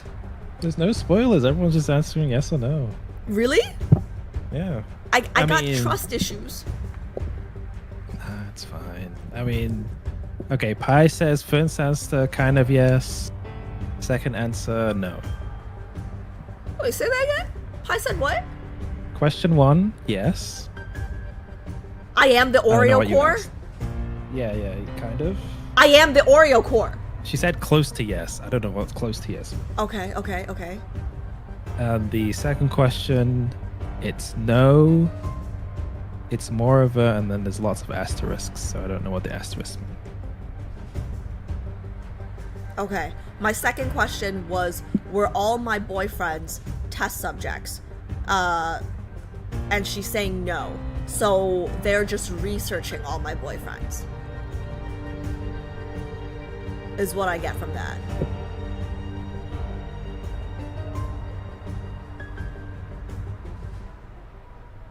Okay.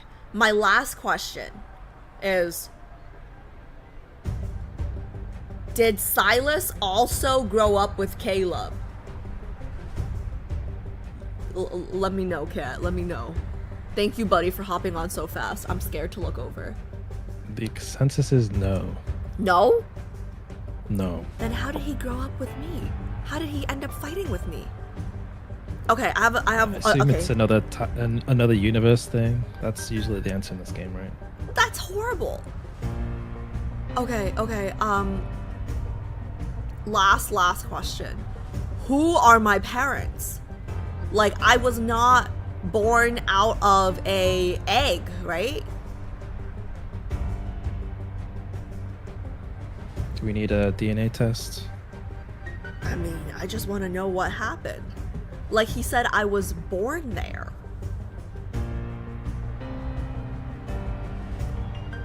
You either have no parents or we don't know who the parents are.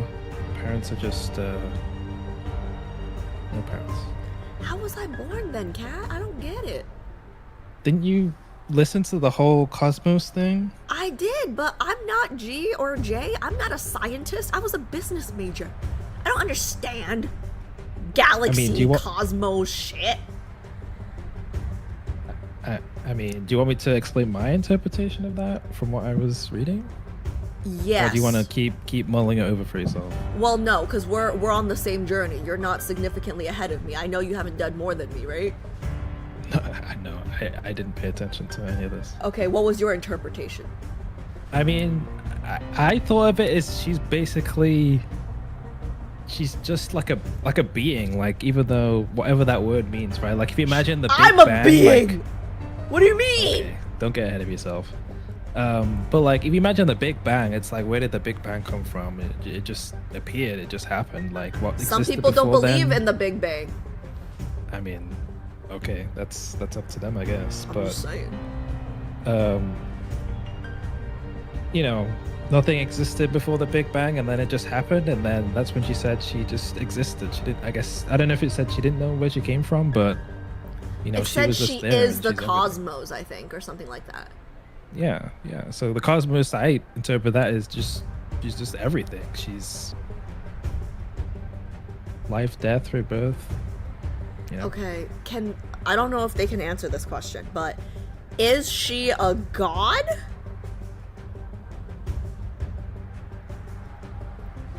That'll be my last question because I see it's almost 11 already. I'm so fucked.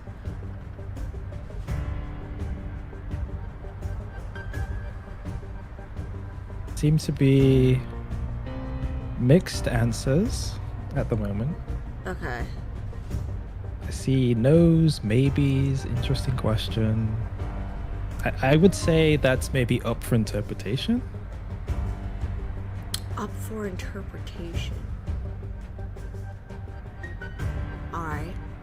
Okay. Alright, I'm gonna continue. Thanks, Kat. Thanks, buddy. Nice to hear you. What'd you say? I says yes, but also no, only in her other lives. Yeah, this timeline thing is really not helpful. I don't get it. Alright, okay.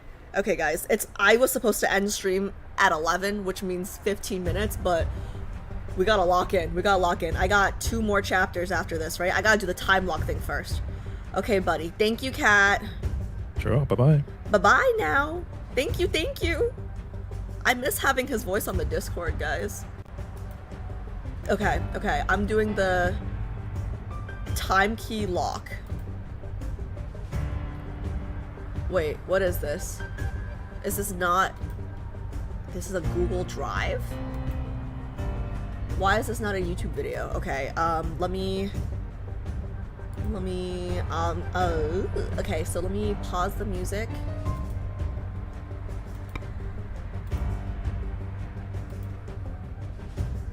Okay, so pausing the music. I have to find a...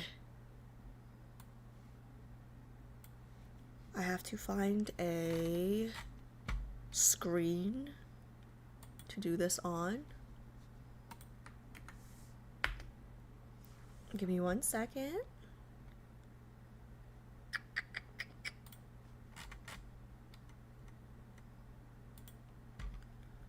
Okay. This one should do. Let's see. Oh, I could probably just cut it to here, right?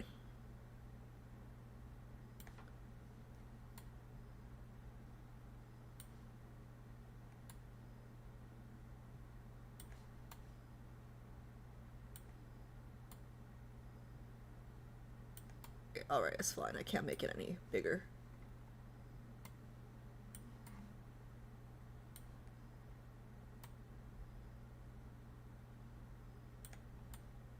Okay, something like this should be fine. Cool.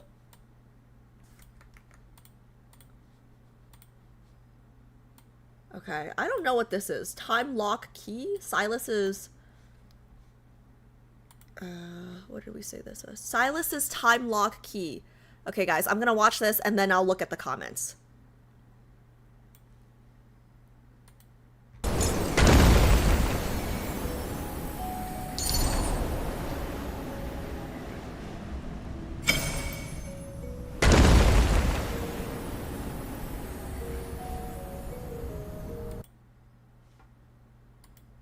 Why is the quality... Okay, let's try 1080p. Okay. What? I don't really understand what this is, so I might need you guys to tell me what a time lock key is later, but okay, let's go. Ruins groan in the wind and screams tear through the silence. A long journey reaches a new destination. He arrives at the most inopportune moment. Buildings collapse and order crumbles, yet this brings him a newfound pleasure. Huh, interesting. His words sink into the dust as his figure vanishes into the darkness. An entirely new...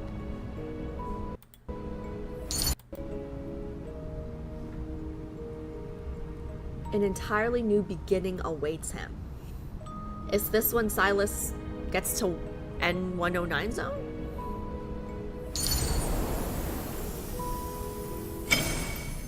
That's me! Silence replaces fury, which unfolds into an eerie calm reunion.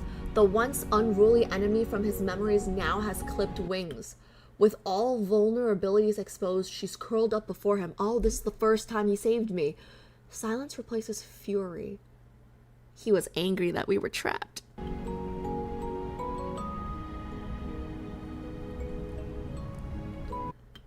This slaughter had been rehearsed countless times.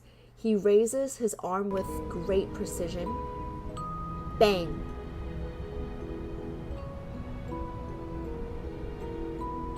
Once the deafening sound fades, he retreats and goes back the way he came. Behind him, the pod imprisoning the girl slowly opens to offer an escape route.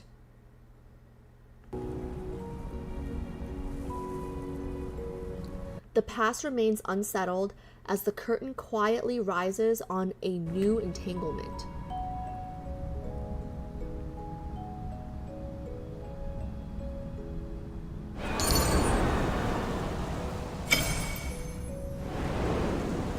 The crowd erupts into revelry and celebrates the arrival of another death.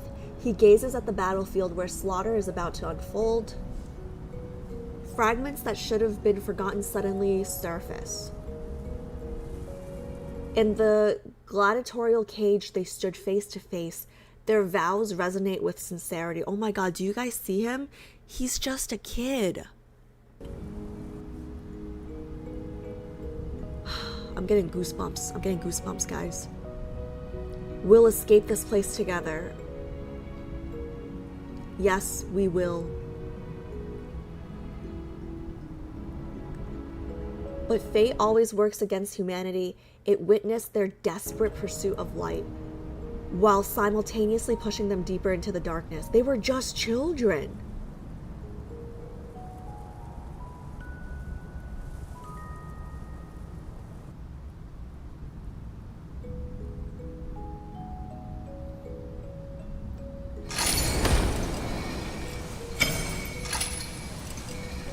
Sharp edges lurk beneath crimson eyes.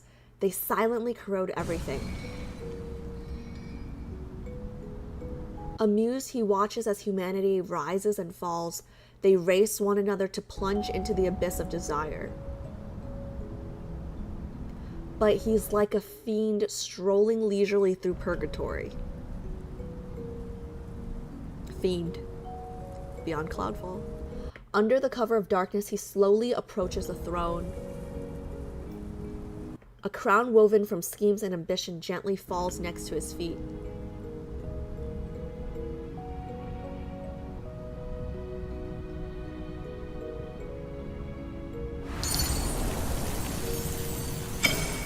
Cultivation. Tilling soils, adding fertilizer, maintaining warmth, watering. He holds his breath, and a rare instance of anticipation flickers in his eyes. But barren land cannot harbor hope. An accursed soul is destined to never solve life's riddle. Ooh, that's deep.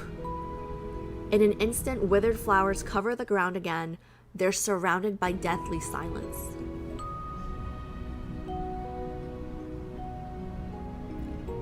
They just don't bloom at this time. The whisper dissolves into the wind. What does this mean?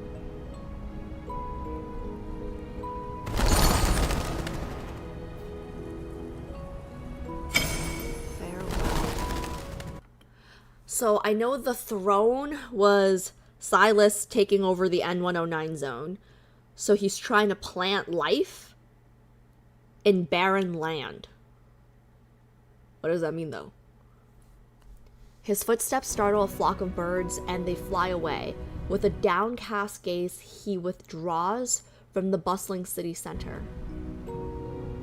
Mission accepted. I'm on my way. That's me, right? As they brush past each other, his steps falter involuntarily. A cold premonition cuts through his heart as a familiar silhouette disappears in his periphery. It's reminiscent of an absurd prank and a coincidence of fate. The absurd prank is that she forgot him, huh? Perhaps their reunion is closer than it appears.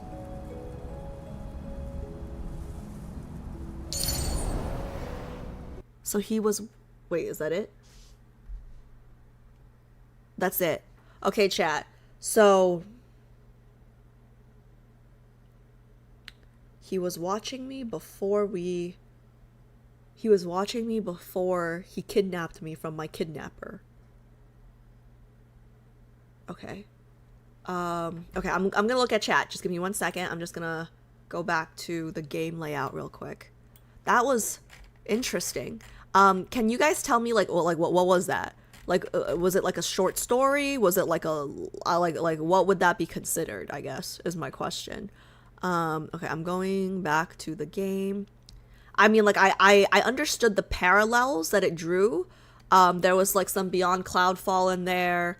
There was a lot of like obviously Sylus's background. Okay, there we go. Okay, I'm gonna look over. No spoilers.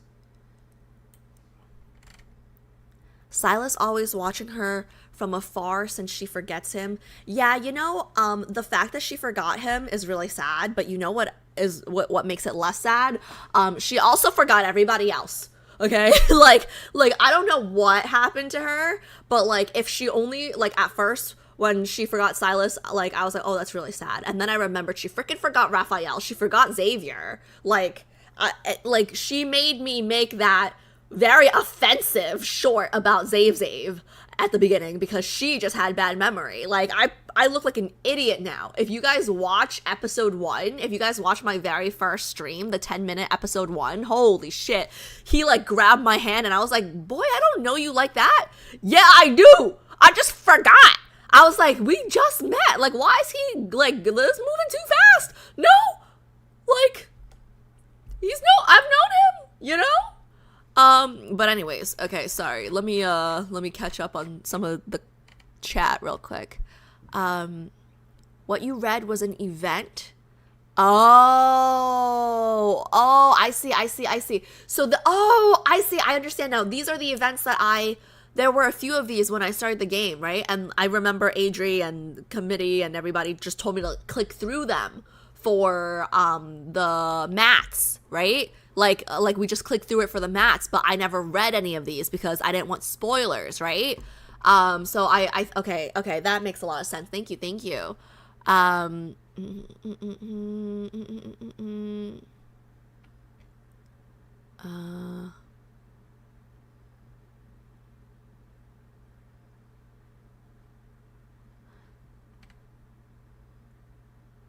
Think about how you forgot Raph. It was explained. It might be the same reason. I think about how I forgot Raph. Oh, am I making this up? Did I get a fever?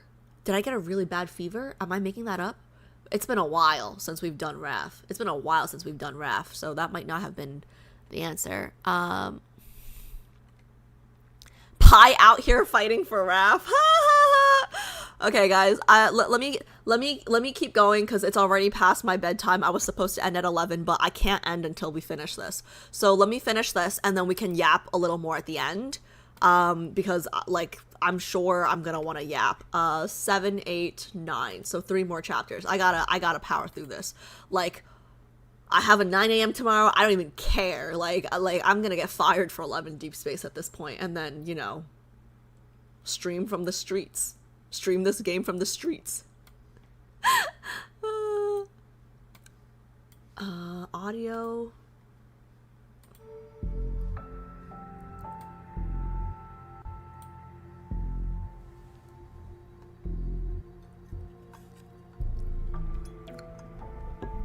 After matching wits with Sylus for 47 rounds, my heavy eyelids forced me to be the one to call it quits first.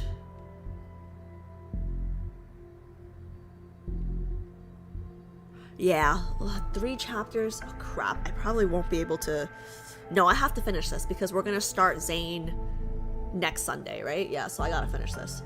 After matching wits with Sylus for 47 rounds, my heavy eyelids forced me to be the one to call it quits first. Matching wits? I'll go 47 rounds in bed. What do you mean matching wits? I slept so deeply that when I woke up, I found myself in my own bed. I had been moved there and didn't even stir once. Huh.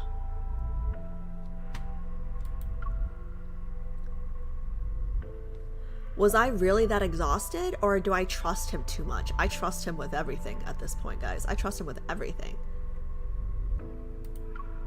I massaged my throbbing temples as I recalled the information I received during our break last night. Sylus's curiosity was piqued by these mysterious antimatter weapons, and he decided to investigate their origin. Oh yes, the antimatter weapons that were used to, like the weapons that they made to attack him specifically. Luke and Kieran were equally thrilled. They rubbed their hands together as if to say, we finally have something fun to do. Given the usual efficiency of Anakinus' leader, that mysterious hunt will soon cross paths with an odd little group consisting of a boss man, 2 troublemakers, and their crow. As for the key found in the ruins of the Gaia Research Center, will it unlock the secrets of a hidden past or take me down another path that leads to an unknownable future? Wait, guys, why does this sound like we're closing Sylus's chapter? But there's 3 chapters left, right? There's 3 more chapters in the Sylus arc, right? Why does it sound like he's doing his own thing without us?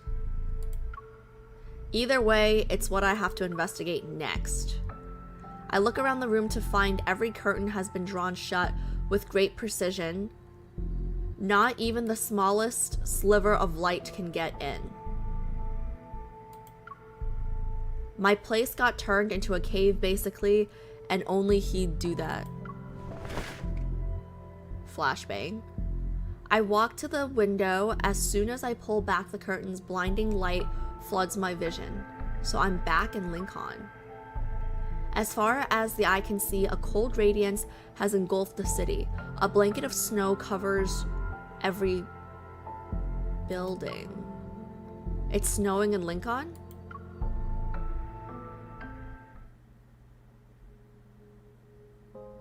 One week later.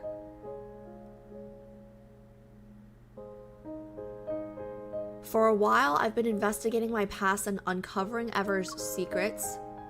And now this ever-changing, precarious world seems to face an unprecedented crisis. Protofield disturbances, climate anomalies. Some say Earth's climate system has broken down, and a disaster comparable to the Chrono Rift catastrophe is imminent. Others claim Earth is on the verge of collapse, all tectonic plates will shatter, and thus human civilization will end. Yet among all these discussions about the end of the world, Earth's collapse, and civilization's downfall, what actually descends upon Lincoln City is a silent snowfall that transforms the city into a pure white expanse overnight. Okay, wait, guys. Are we... Zane's chapter doesn't start until after these 3 end, right? Because Snow, Zane... I don't know, I'm looking... Am I reading too much into this? Is Sylus still in here? Backtrackers, Lumeria, everything is starting to make sense now. But what about the life on a higher plane of existence? The emissary of the divine? Okay, I'm pulling up chat, guys. Is this Zane or what?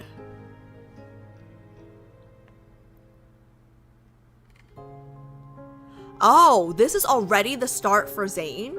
Should I, wait, committee, should I pause here then? Because I know we have to do Zane's, hell chapters. We have to do, keep going. Yes, you can continue. It's a transition chapter, but I don't want to end on a cliffhanger, especially since it's already 11. I don't want to end on a cliffhanger. Like, I don't want to start it and then it ends with a question for a week.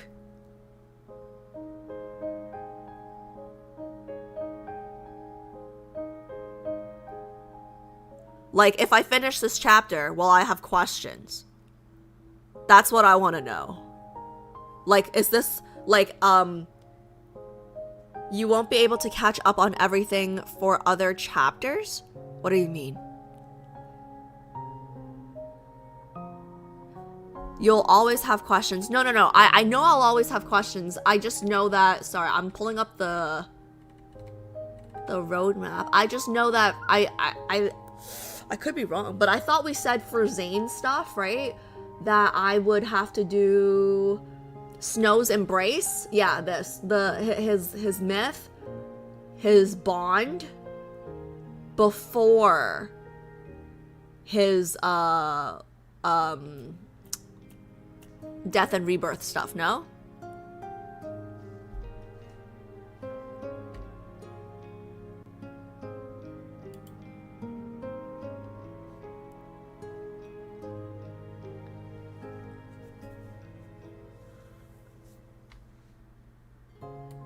Let me see what you guys are saying. You can stop or continue. One of our Zane mains personally doesn't want to, but yeah, doesn't want to what? Doesn't want to stop or doesn't want to continue? Doesn't want to what? She's asking if this will add critical new information. Correct. Like, I want to know if, like, it's already 11. I'm okay to stay past 11. Like, I'm okay with losing sleep. What I'm not okay with is, should I be doing these chapters before his myth and his bond and his world underneath the hellly flames? And also, like, if I finish these 3 chapters, will I have questions? Like, my next stream will be Wednesday, but I won't be doing Love and Deepspace until the following Sunday. So I just don't want to have questions the whole week. You know what I mean? Like, does it end on a cliffhanger?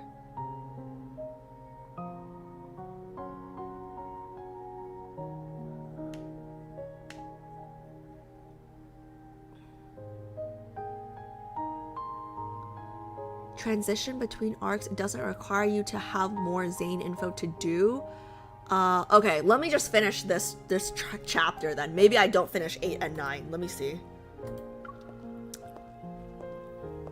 Oh, long time no see. Long time no see. Oh, okay. Bitch just stole what I... Okay, fine.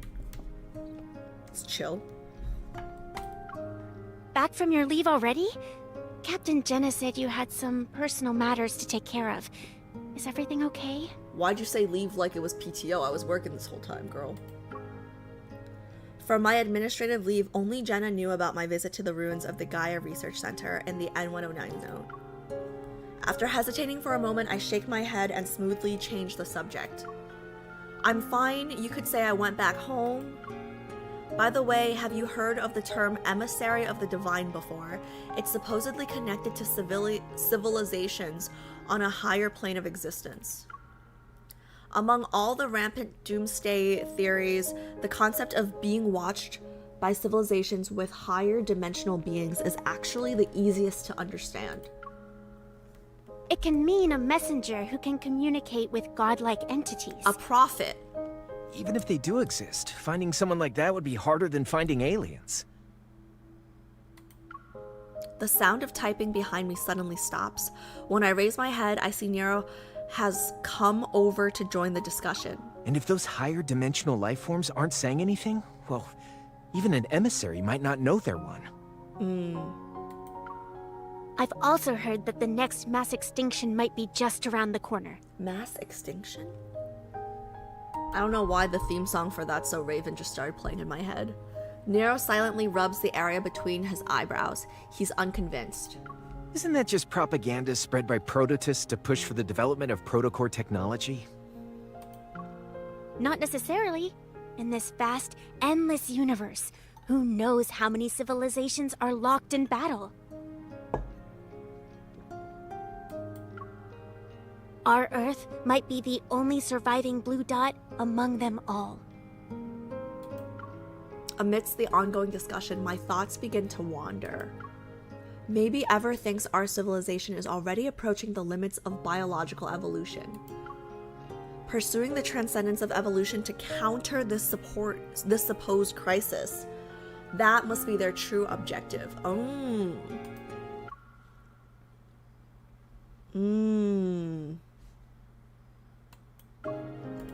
As a side note, there were strange omens before the 2034 Chrono Rift catastrophe.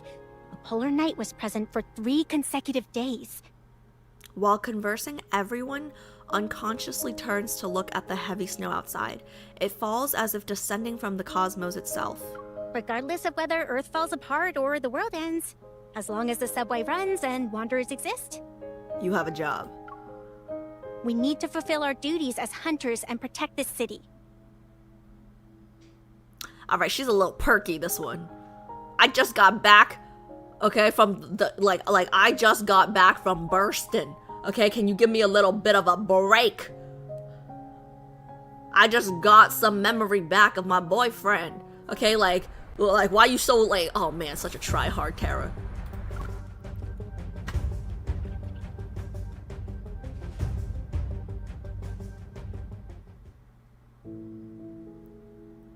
We're back at university.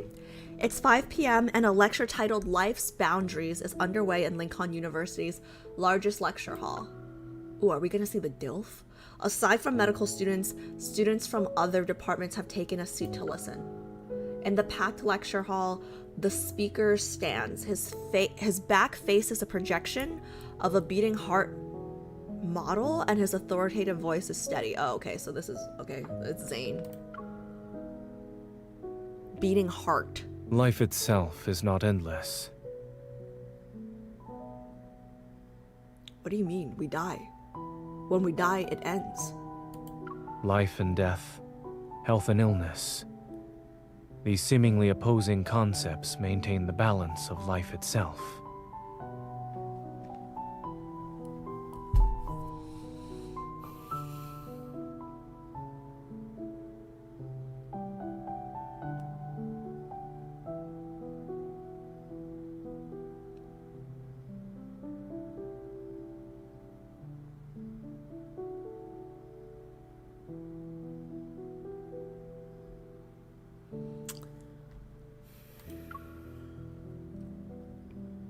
An inquisitive student raises her hand. But with today's medical technology, we can potentially do gene editing, cellular regeneration, and even human modification. All terrible things. If immortality becomes achievable, why should we still accept death as the end of life? If we set aside morals and ethics, these technologies could make immortality possible. But this also means that our goal in the medical field has shifted from conquering disease to conquering death itself. Zane's gaze sweeps across every face in the room, his tone remaining calm as usual. To conquer disease is to extend life, but to conquer death is to control it. Can we still call ourselves humans after being modified and losing human characteristics? How do we even define human existence? Hushed discussions fill the lecture hall. Zane looks towards the back as someone quietly opens a door.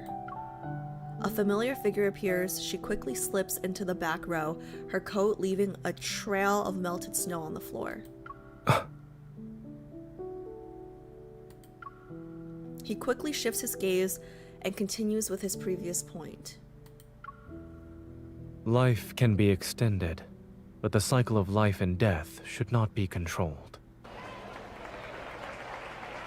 Okay, I'm with him philosophically. After the lecture ends, Zane is completely surrounded by eager students. Great, so it's not just nurses. He does lectures on the side where there are cute co-eds. In terms of profession, I much prefer the N109 zone boss, who only sees 2 cute little twin boys.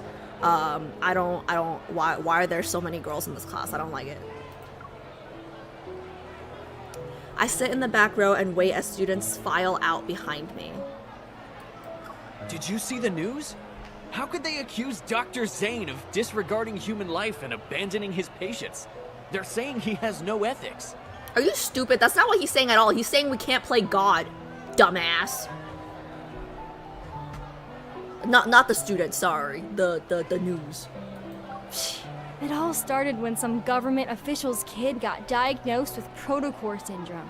They tried to use their family connections to pressure Dr. Zane into prioritizing their surgery. Okay, so he's got some integrity.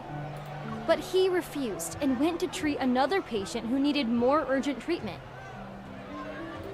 Oh, so that's why they're spreading all those nasty rumors about Dr. Zane online. What a piece of work. As the students' conversation fades into the distance, I stop eavesdropping and nod in quiet agreement. Spotting a few reporters approaching the lecture hall, I catch Zane's eye and wave. I silently mouth a sentence.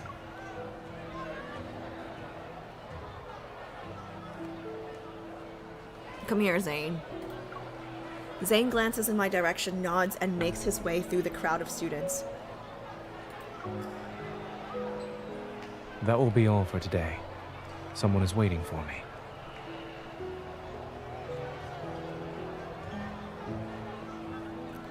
I hate to admit it. I think physically Zane is more my type than Sylus. But physical looks are actually like at the very bottom of my list. So I don't know if that's gonna play anything here because Caleb is also higher than Sylus on my list, and I've already chosen Sylus over Caleb at this point. So I don't know. Guys, I think I really like Sylus. But in terms of looks, I think Zane is more my type. After helping Zane dodge the reporters, we leave the university and stroll through the snow-covered streets, bathed in evening's golden light. You're good at making complex topics clear and accessible, Dr. Zane. If I were a few years younger, I'd sneak into your lectures every day. Why are we kissing ass? Really? What was the second key point from the third section? Huh? You're gonna give me a pop quiz? I'm just kissing ass! Faced with Zane's knowing smile, I sigh and turn to walk in the opposite direction. Where are you going?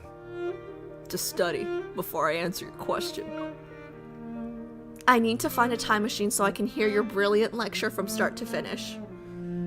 Yeah, he knew you came in halfway. 3, 2, before I can finish my silent countdown, he grabs my hand. He's never been this forward with us before, guys. It's been a while since I've seen Zane, but the Zane that I remember doesn't really initiate physical touch. Come back. I only saw you arrive near the end of the lecture. The time machine must have not been invented yet.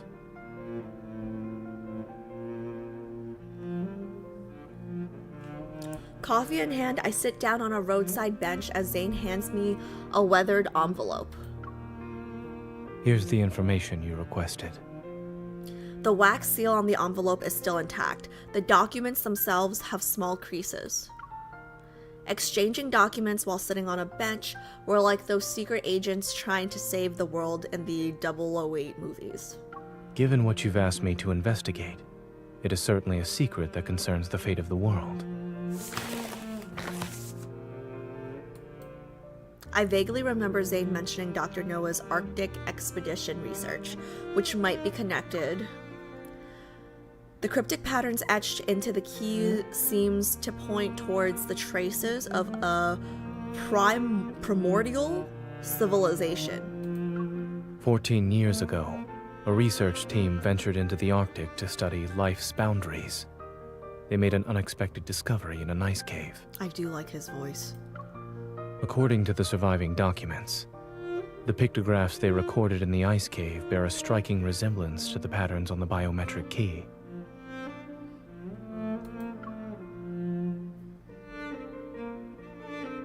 Some members of the expedition team mysteriously disappeared. Others joined the Unicorn research team. Dr. Noah has a photocopy of the expedition journal. It's incomplete, but he hopes it can help you. Signals from deep space, the ether core, the key, the clues form an intricate web in the darkness. It stretches across the boundaries of time and space. Almost unnoticeable, each strand is being woven into place. They're waiting for that singular moment when everything is taut. Please thank Dr. Noah for me. How is he doing? What about Pi and the others? Oh my gosh, Pi. I miss Pi. He and the animals are doing well. You remembered to ask about the animals, but have you forgotten something? To ask about you? I see you're doing well. It dawns on me. Do you need special attention too? Do I look invincible to you? Thinking about how rare our meetings and calls have been lately, I feel a twinge of guilt.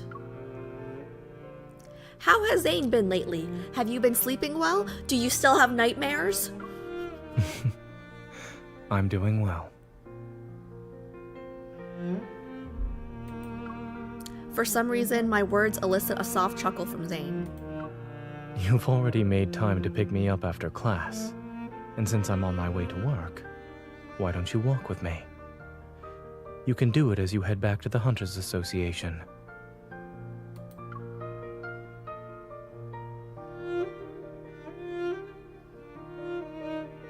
Traffic is at a standstill during the evening rush hour. Fortunately, Oxo Hospital and the association are within walking distance, so we decided to continue on foot. Snowflakes dance through the streets as the intersection's traffic lights turns red. The flow of vehicles stops. Pedestrians pause on the sidewalk, their heads tilted upward as they wait. They watch the massive holographic display flicker above the intersection. Ever has officially launched the Fountain of Ate initiative. Yeah, shut up. In addition, we urge all citizens to stay safe while traveling. If there's an emergency, please seek immediate assistance from the evil police or deep space hunters. Something happened at Azure Square in Imperial Ring Park. They're saying the Alterum appeared or something. No wonder the news keeps telling us to be careful lately. Having wanderers around was bad enough. Now we have to deal with the Alterum too. With one disaster after another in this godforsaken world, maybe it should just end already. I can't help but stifle a laugh. As the light turns green, traffic and pedestrians start moving again. And for our final story, a medical controversy surrounding about Zane has drawn widespread public attention. Are doctors healing or killing? And the future of protocore syndrome. These sensational headlines drift past my ears in quick succession. Despite being at the center of this media storm, Zane doesn't even glance at the screen.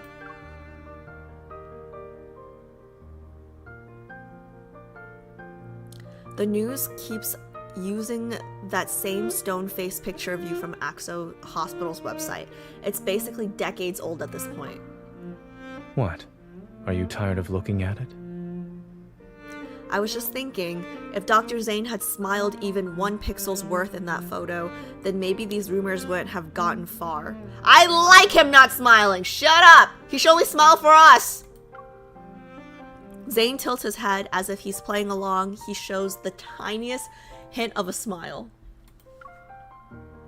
But no matter what challenges or criticism you face, nothing seems to shake your decisions or judgment. What about you? Although you're not saying anything, I can tell something is on your mind. If it's a long story, well, this path might be short, but we can always turn around and walk some more. Nothing ever escapes his notice, huh? After hesitating for a moment, I tell him about what happened to me in the N109 zone. You tell him about finding your soulmate? Eh? Those monsters and that cosmic void in the sky, it's all because of you! You are this world's calamity. We should have destroyed you years ago.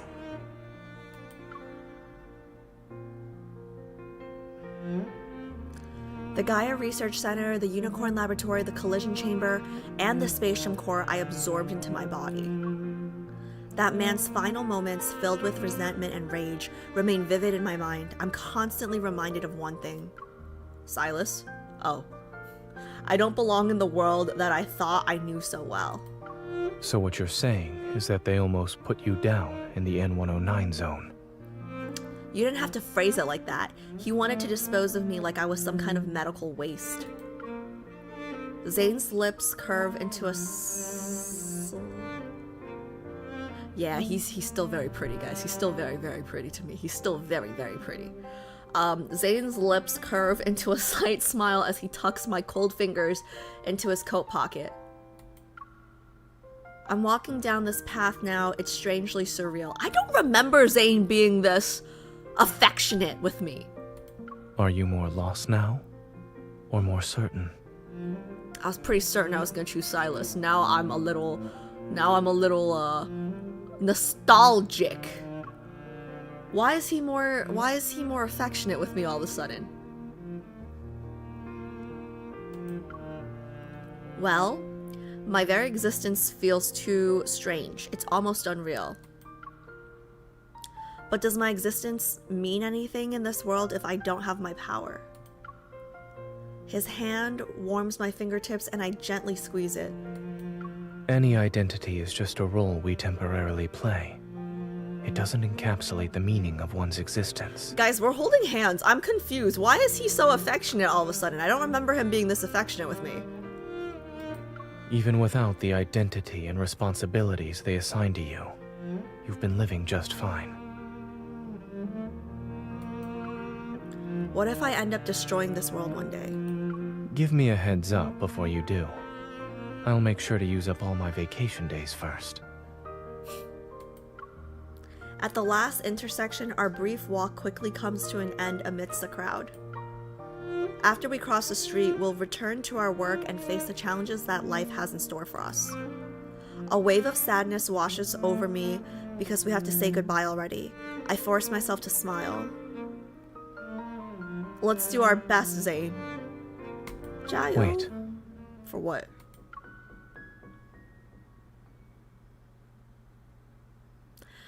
Just as I take my hand away from his, he catches it again. Then he pulls me closer and I'm almost completely enveloped in his coat. Okay. Guys, he's very affectionate now. What's going on? Did I like jump? I feel like I skipped like 8 chapters. Looking down, I notice he's carrying his laptop bag and a simple, understated gift bag. He takes out a scarf from it. The soft fabric gives off a gentle, warm glow under the street light. Today is not even a holiday. Why do you have a gift for me? I didn't have a good excuse. But after hearing about your rather fascinating origin story... He slightly leans down and carefully wraps the scarf around my shoulders. Let's call it a celebration of your arrival in this world.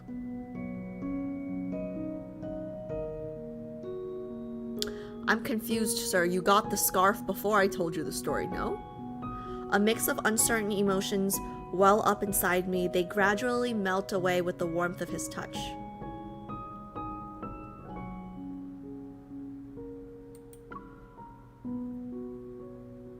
Did you find time in your busy schedule to knit this scarf, Dr. Zane? Knit? No way, he bought it. Knit? I picked it out.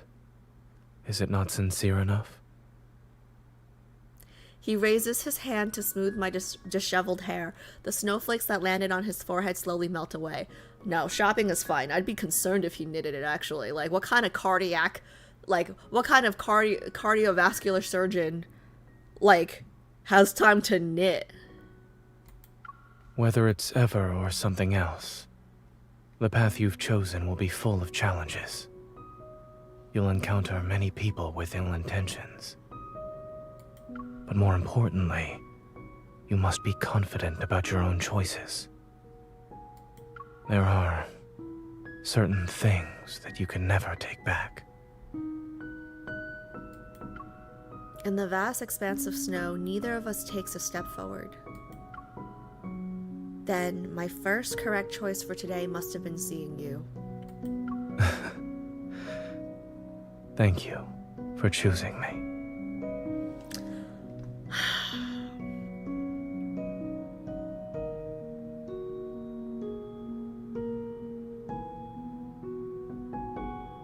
Oh, this is gonna be a struggle. This is gonna be a struggle. Cause like I'm like sold on Sylus, but Zane is more my type IRL, I feel like.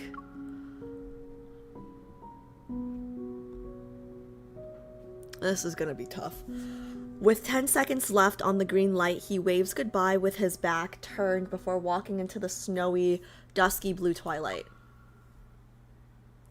I watch his figure disappear into the distance before tightening my grip on the documents that stick out like a sore thumb. Looking around the bustling intersection, I'm surrounded by a constant flood of noise and information.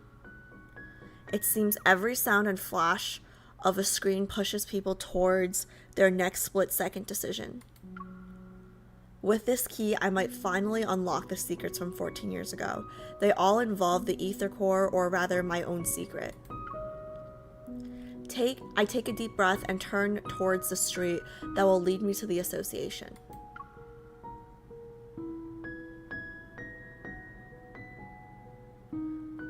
Alright guys, I'm gonna power through. Last chapter. I'm gonna hate myself tomorrow for staying up, but I don't care. Okay, and then we can chat after this. Guys, You silly girl. Okay, thank you. Thank you for that, JHP. Guys, you know how I know? Like, I know I really, really like Sylus because I'm low-key trying not to like Zane. Like, that's how I know I really like Sylus. Because, like, I'm low-key trying not to like Zane. But, like, I don't know. It's gonna be inevitable, I feel like. Because I think Zane is naturally more my type, if I'm being honest. Like... Boring. Your mom is boring, JHP! Heavy snow falls steadily as darkness settles earlier than usual. Standing tall at the heart of the city, Oxo Hospital remains brightly lit as always. Are doctors healing or killing? Exposing the dark truth behind Oxo Hospital's division of cardiac surgery? What kind of ridiculous headlines are these? The kind that rich people pay for. Oh, please. Dr. Zane has plenty of connections. He's treated everyone from the mayor to gang members. Besides, Oxo Hospital has plenty of friends in reputable media outlets. If it comes down to a media war, no one can predict the winner. I don't like Yvonne. I don't like Yvonne. She's always here.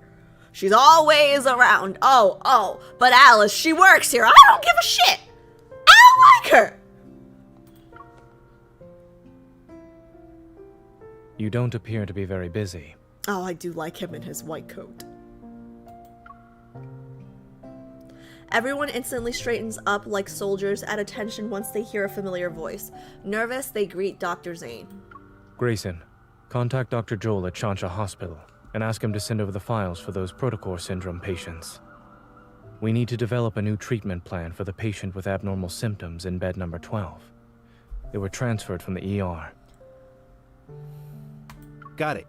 I'll contact him right away. We might see more cases with abnormal symptoms. With patients being frequently transferred from the ER, everyone needs to be on call.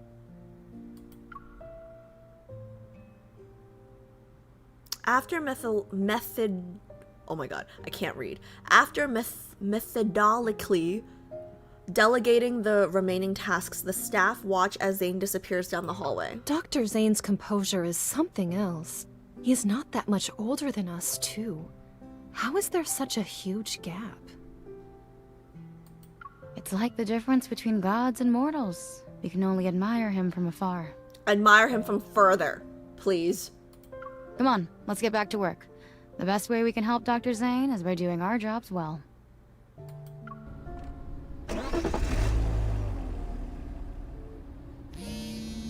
At 2:30 a.m., Zane gets into his car after finishing his work. A notification pops up on his phone. The hospital director approved his application for the medical research project. His phone rings. Zane glances at the screen. It's Dr. Noah. Zachary just called. He said you want to join the Fountain of Atay research project? Yes. This isn't surprising to Zane. He can already imagine the two Oxo Hospital higher-ups discussing the matter. Thank you for convincing the director, Dr. Noah. When are you leaving? Tomorrow. And we're leaving with him. You decided to do this after returning from Mount Eternal? Silence fills the air in response, but the answer is already clear. You make decisions surprisingly fast whenever it involves that incident. I Can't tell if the past is a chain that binds you, or a force that drives you. Both. Zane lowers his gaze, his expression remaining perfectly unfazed. Not a single hint of emotion appears. That's my type. Perhaps it's both. You're still young. You're not alone in this world. Don't try to shoulder everything by yourself. Before hanging up, Dr. Noah purposefully lets out another exaggerated sigh. Zane lowers his phone, its light slowly becoming dim in the heavy darkness of the night. With so many people behind me, I should be the one walking ahead, yes?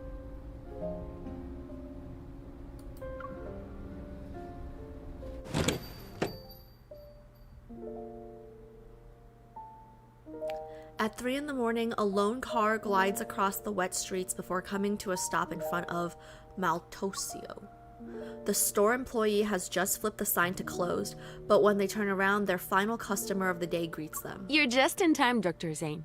1 minute later, and we would have been closed. You're just keeping it open because he's hot. Stop flirting and just get him his food. I'm sorry for coming in so late. Alright, Alice, stop screaming. The man needs to eat. It's fine. I'll have 1 sea salt chiffon cake and 1 dark chocolate hazelnut brownie. Both of them to go. What the damn hell? What kind of dinner is this, man? Yes. For the next month, could you please deliver 1 dessert each day to this address? A whole month? What the hell kind of dinner is this? You can't do it? Is he delivering it to me? We can. It's just that you've already reached our highest tier for award points. We can't give you anything else right now. He's a cardiac surgeon. He can afford it. It's Are you fine. going on another trip, Dr. Zane? Oh, delivering it to him. There. Zane nods. Please deliver the new menu items when they become available. Thank you. Don't worry. I wrote down the address. Let me just confirm the customer's name 1 more time. Is it my name? This is the young lady, right?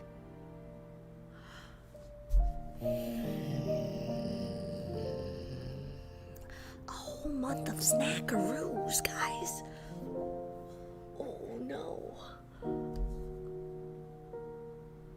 What did he order again? A whole month of snackaroos? What did he order?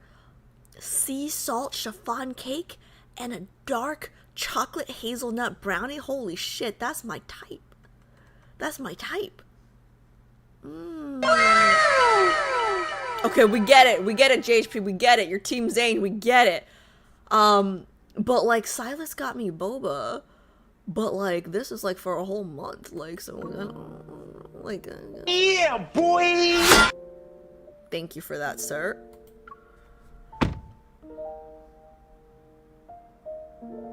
As he places the desserts on the passenger seat, he notices the snow has already accumulated. It's about 1 inch deep on the road. The car radio broadcasts tomorrow's weather report: overcast skies with heavy snow again. Experts have yet to determine the cause of these unusual weather patterns.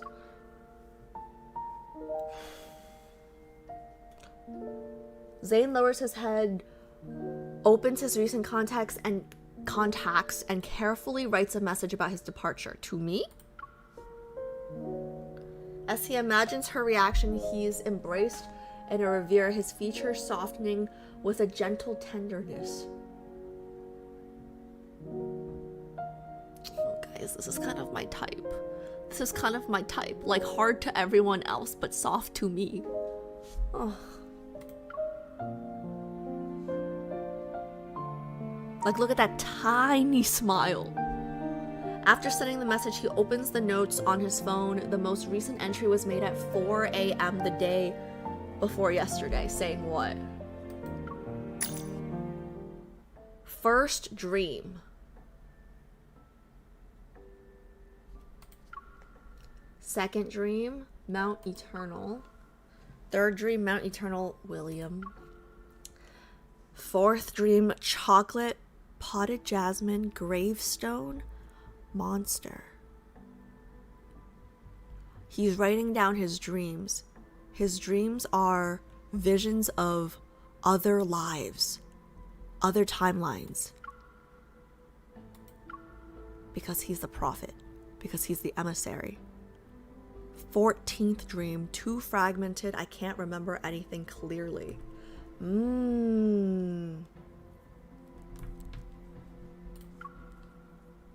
Ever since he returned from Changsha City, these nightmares have appeared more frequently. It's as if fate is sending him omens. Trying to ease the dull ache of fatigue, Zane massages his temples. He turns off his phone, tosses it onto the seat, and grips the steering wheel.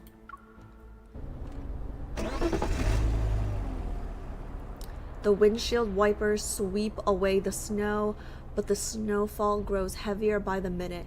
He can barely see less than 50 meters ahead.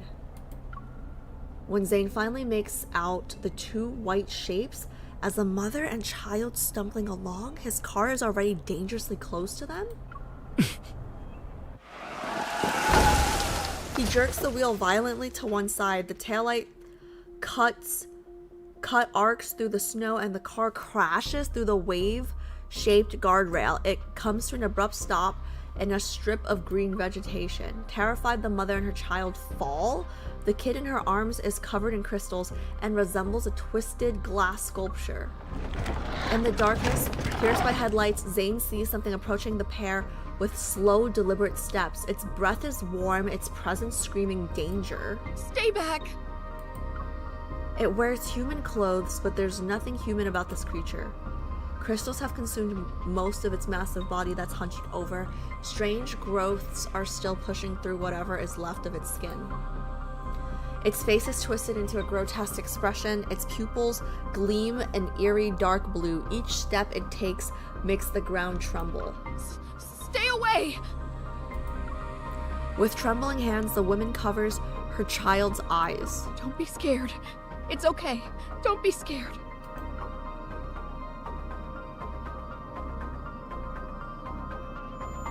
Inside the car, Zane's nerves suddenly tense as the ringing in his ears, which had subsided violently, returns. Sharp spikes grow from the ice, materializing in his hand. Zane raises his arm and aims the icy thorns at the monster. The colors of the night silently encroach into what... I can't read that fast. Into this power. It's like death itself is waking up from a dream.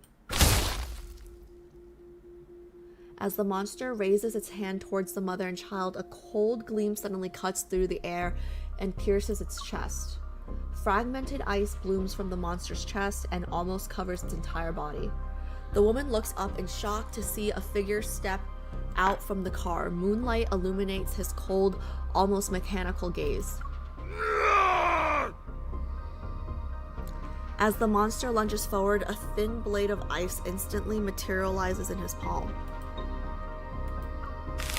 Sleek like the wind and emanating deadly frost, it flies towards the monster's body in the blink of an eye. Mommy! It's okay. Someone's here to help us. Just hold on a little longer. Stay awake. Promise me. Amidst the shattering of ice crystals, everything seems to freeze in time. The monster falls to the ground and snow flies everywhere, obscuring all visibility. A white mist appears. A violent gust of wind howls and sends ice crystals towards the motionless woman. Still dazed from the recent brush with death, she stares ahead. From the blizzard, footsteps approach. Each step echoes and is like the tickling of a countdown. Please, save my son. He hasn't turned into a monster yet. He won't become one of them.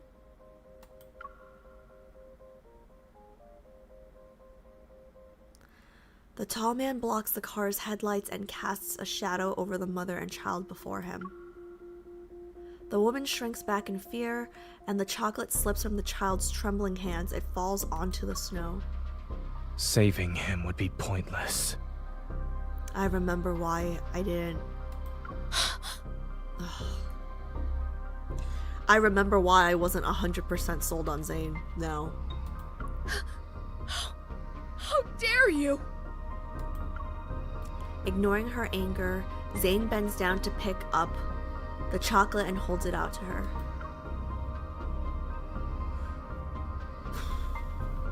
Ice crystals fall from his fingertips, landing on the chocolate's wrapper. They melt to wash away the blossoming bloodstains. He's beyond saving. No! He hasn't turned into a monster! He's still alive! He... Heart-wrenching sobs slice the darkness as clouds once again obscure the moon. Zane's silhouette quickly dissolves into the snowy night.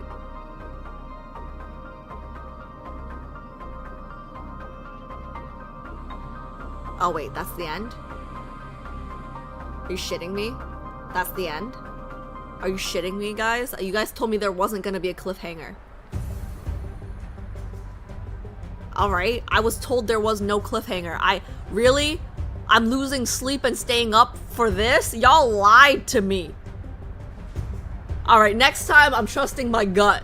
Next time I'm trusting my gut. You guys are little bitches, all of you. You guys said there was no cliffhanger. Are you shitting me? I thought you were gonna stop at the section before this. Well, I thought you were ending it at 7. Yeah, I was going to, and then y'all said continue. Y'all said continue. All right, whatever. Okay, it's almost 12. I have to still edit the thumbnail for the YouTube video, so let's just chat for a few minutes.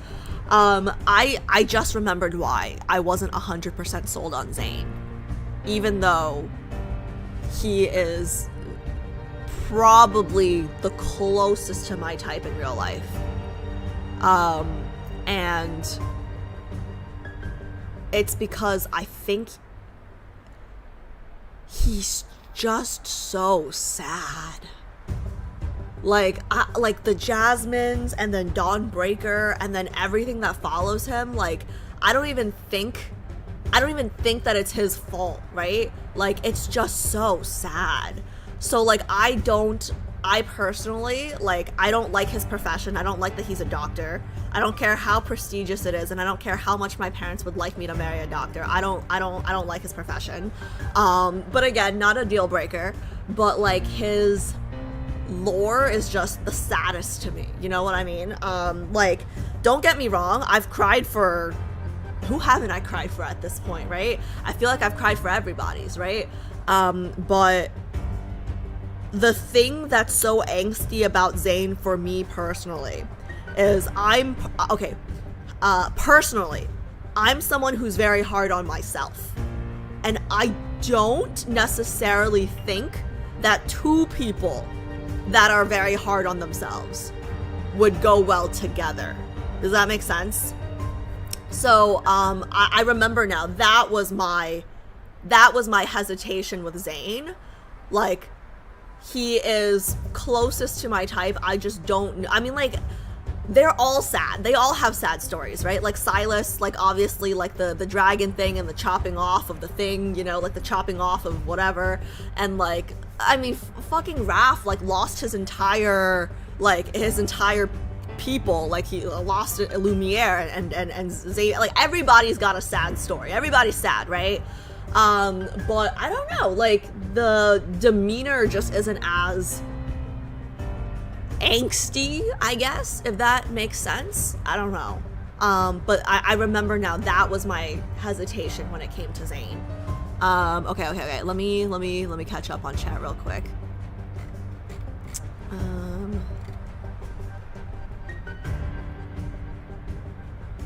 Alice, everyone is tragic as fuck. Yeah, Kyrie, I hear you when you say everyone is tragic as fuck. I hear you. But when I'm with Raph, I guess his personality is more lighthearted, if that makes sense. I am back for 2 weeks. Subscribed for then 27 after months. October 13th. I am back for 2 weeks. Then after October 13th I'm gone again. Then can relax again. Okay, Private, welcome back. I'm just gonna ignore you because I'm not gonna instigate. I'm not gonna egg you on, okay? Welcome back, sir. Hope you've been doing well. I'm not gonna push. I've learned my lesson from last year, okay? What was I saying?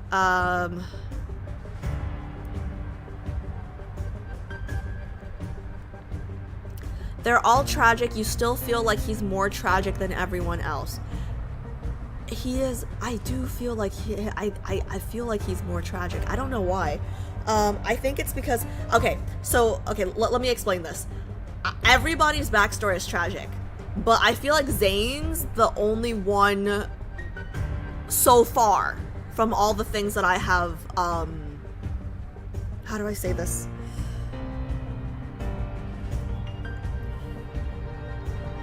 The nightmares that haunt him, like they haunt him, you know? Like that's...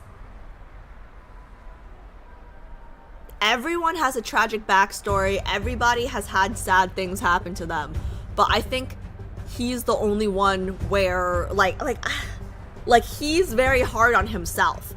Whereas, like, I'm sure Raph is also hard on himself for Lumiere, you know, demise, but I don't know if he really is, it's just not as prominent. Does that make sense? I don't know. Like, when I'm with Sylus, right, like, I don't feel like he's sad. I don't feel like he fears anything.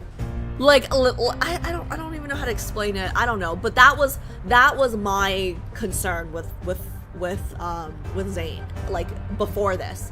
I just remembered my concern with him. I put it this way, the more sadness you feel for them, I feel the more you like them personally. Tiger Eye, I hear what you're saying. But I'm a harem girly because I like everybody's stories. And this was something that Kat pointed out earlier because I did not realize this, but part of why I'm a harem girly is because I'm going through everybody's lore. I like everybody's stories. I'm invested in everybody's stories. But liking their stories is different from liking the personality themselves, and like the way that they show love and affection, if that makes sense. So like, I don't necessarily think that the story that I resonate with the most will equal the person that I like the most, if that makes sense. So like, just because I like somebody's story the most, I think that was my disconnect. It's like, oh, I like this person's story, they could be my main. No, I'm trying to disassociate the two. I like everybody's story at this point. I like everybody's story because if you guys watch my Instagram shorts, I cry for every single person's story because every single person's story is good, right? So I have to choose the individual. Okay, I am so behind.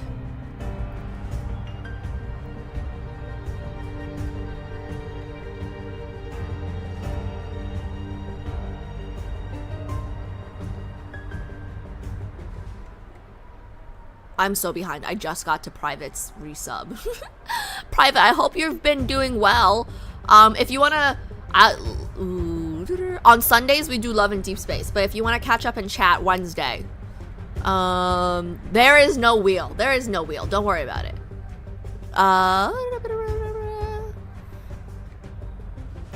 It's okay. I keep bringing up The Bachelor. Okay, I keep bringing up The Bachelor, but this really reminds me of The Bachelor. Like, everybody who goes on that show has a freaking sad story, but at the end, you still have to choose the person that you like the most. It's not like a pity off, you know? She means Lumeria. What did I say? Yeah, Raph lost Lumeria. What did I say? Alice is like me. I'm not good with a lot of stuff. Cheered X100. You should get some squats in while you yap. JHP, there are no squats. Okay? Private, ignore him. He doesn't know what he's talking about. Sylus is so emotionally stable. He was definitely the best person to face Dimitri with. MC, to be honest, were both monsters, was comforting. I mean, like, listen, everybody has their own bias. I think for me, I'm gonna struggle. Because Zane is very much my type.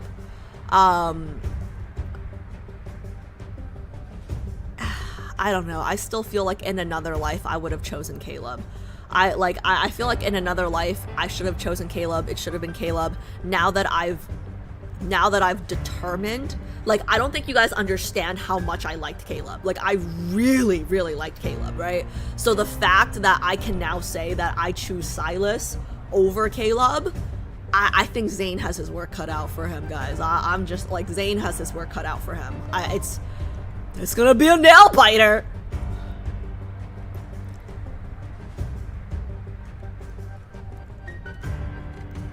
There's no wheel, Private. Don't worry about it. Don't worry about it. There's no wheel. Don't worry about it.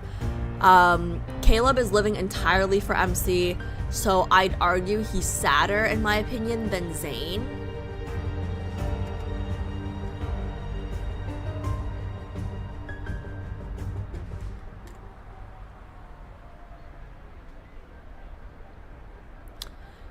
Is it sadder, or is it his honor to live entirely for MC?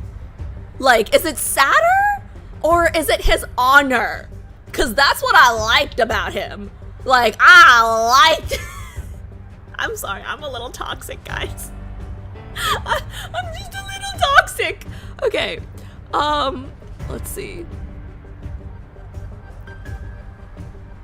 Kind of crazy that I felt safer in the N109 zone with Sylus than alone with Caleb and Skyhaven. It says a lot. Ooh, girl, I hate to say it, but I can relate.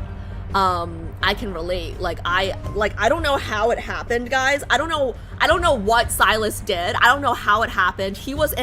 I was prepared to put him in last place, if I'm being honest, because I just thought he was sex on legs. Okay, I just thought he was attractive physically. Like, I just thought he was sexy. But I needed to see depth, and I saw the depth. And I like, the main thing is I don't know what the hell he did, right? But I trust this man with like 200% of my being. I don't even know how we got here. Thank you so much for the follow. I don't even know how we got here, but like, I trust him. Like, I don't know. Am I screaming? I'm sorry. Guys, my roommate says I'm screaming. I gotta keep it down. Why didn't no one tell me I was screaming at you? Whoops. My bad. I just got the dirtiest look from G. Okay, sorry. What was I saying? Yeah, I don't know what happened, but I just trust him entirely now, guys. Like, and I don't. But then again, I trust Zane too. I do. I trust Zane too. Okay, wait, I gotta keep reading. Answered your questions earlier on the Discord group chat, by the way. Just thought I would let you know. Okay. I'll check it out later, Pi. Let me get to the end of this. Thedge cheered X100. Bring the mic closer now if you're gonna whisper. Why? Okay. Okay, where was I? Been following you on TikTok and came to subscribe to your... Thank you so much! Notes in the margin. Sorry, I'm whispering because I just got yelled at. I think my roommate's trying to go to sleep.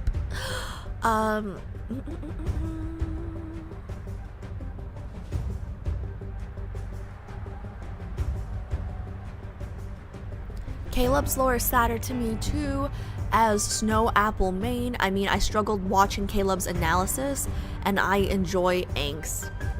I hate angst. I don't enjoy angst. But I understand that without angst, we won't get the good parts, you know?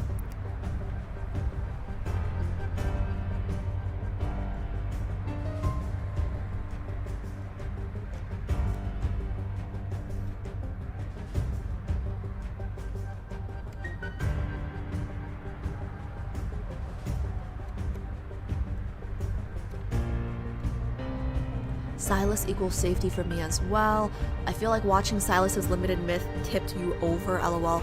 Is Beyond Cloudfall the limited myth? Because I think that's what won me over, if I'm being honest. Like I think Beyond Cloudfall won me over, and then Death and Rebirth, just like the pregnancy car chase scene. Like, if there was a way to get pregnant, I would have gotten pregnant from that car chase scene. I'm not even gonna lie.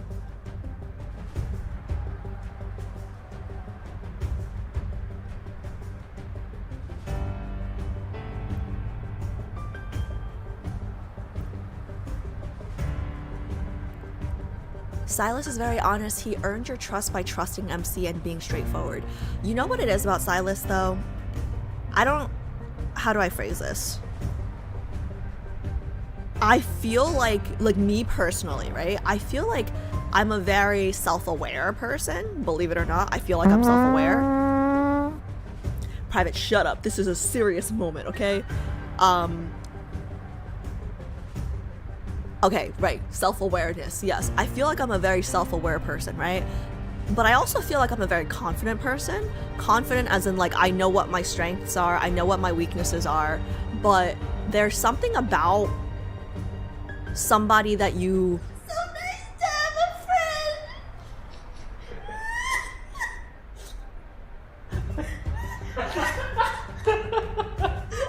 Oh my god. Is that it?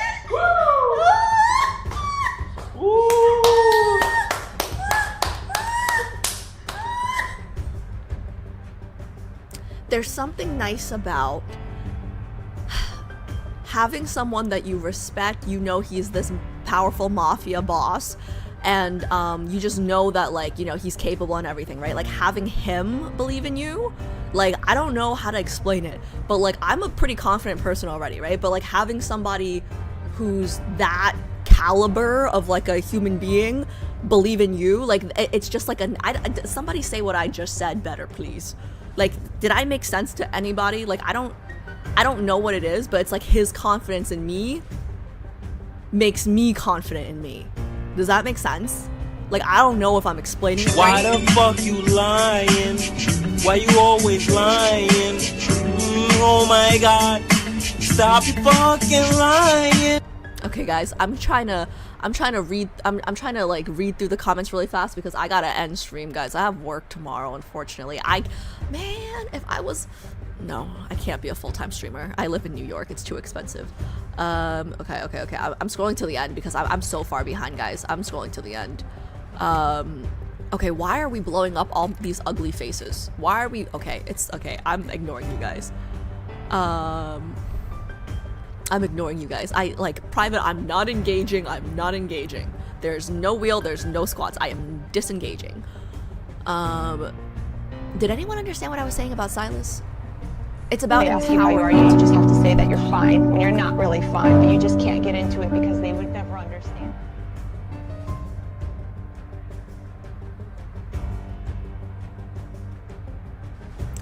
Alright. Alice likes it when she's trusted and has someone who walks besides her. You know what it is? I feel like I'm a fairly confident person, right? But maybe not, now that I think about it. Because my Myers-Briggs, I'm an ENFJ, but the last letter is a T, turbulent, right? So, like, turbulent, like, I'm very unsteady, right? Like, I am easily influenced by external factors, I guess, right? For those of you guys who have been around enough, like, you know, Ice Cube.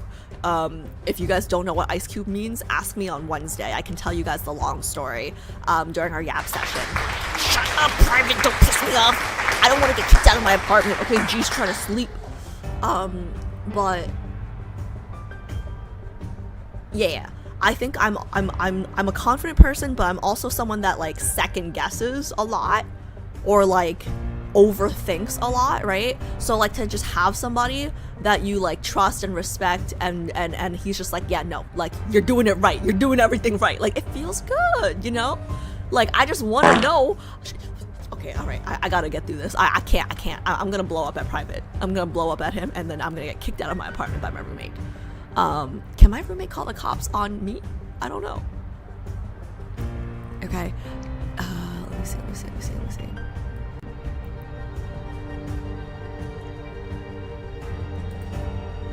Okay, guys, give me 1 second.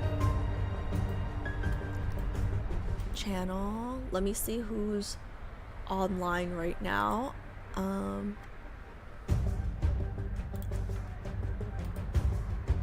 Guys, I'm sorry if I missed a lot of comments today. Today was not a good reading day for me, mainly because we were behind from watching those horror game trailers. Okay, let me see. But we can yap more. So Wednesday's stream, I will not be multi-streaming to YouTube, because it's gonna be like a yapping reaction, Binding of Isaac maybe stream, but we can yap more about today because I always have follow-up thoughts. You silly girl. Shut the fuck up, JHP! Okay, let's see who's online real quick. Is anybody streaming Love and Deepspace? Nobody's streaming Love and Deepspace. Wow, I'm the only person in this category, guys. That's so sad. Why is nobody streaming Love and Deepspace? I'm the only person in this category?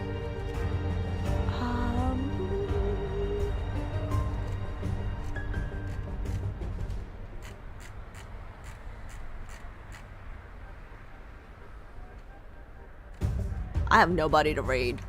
I'm just gonna raid somebody that I follow. Let me see who's online that I can raid. Okay, I'll just...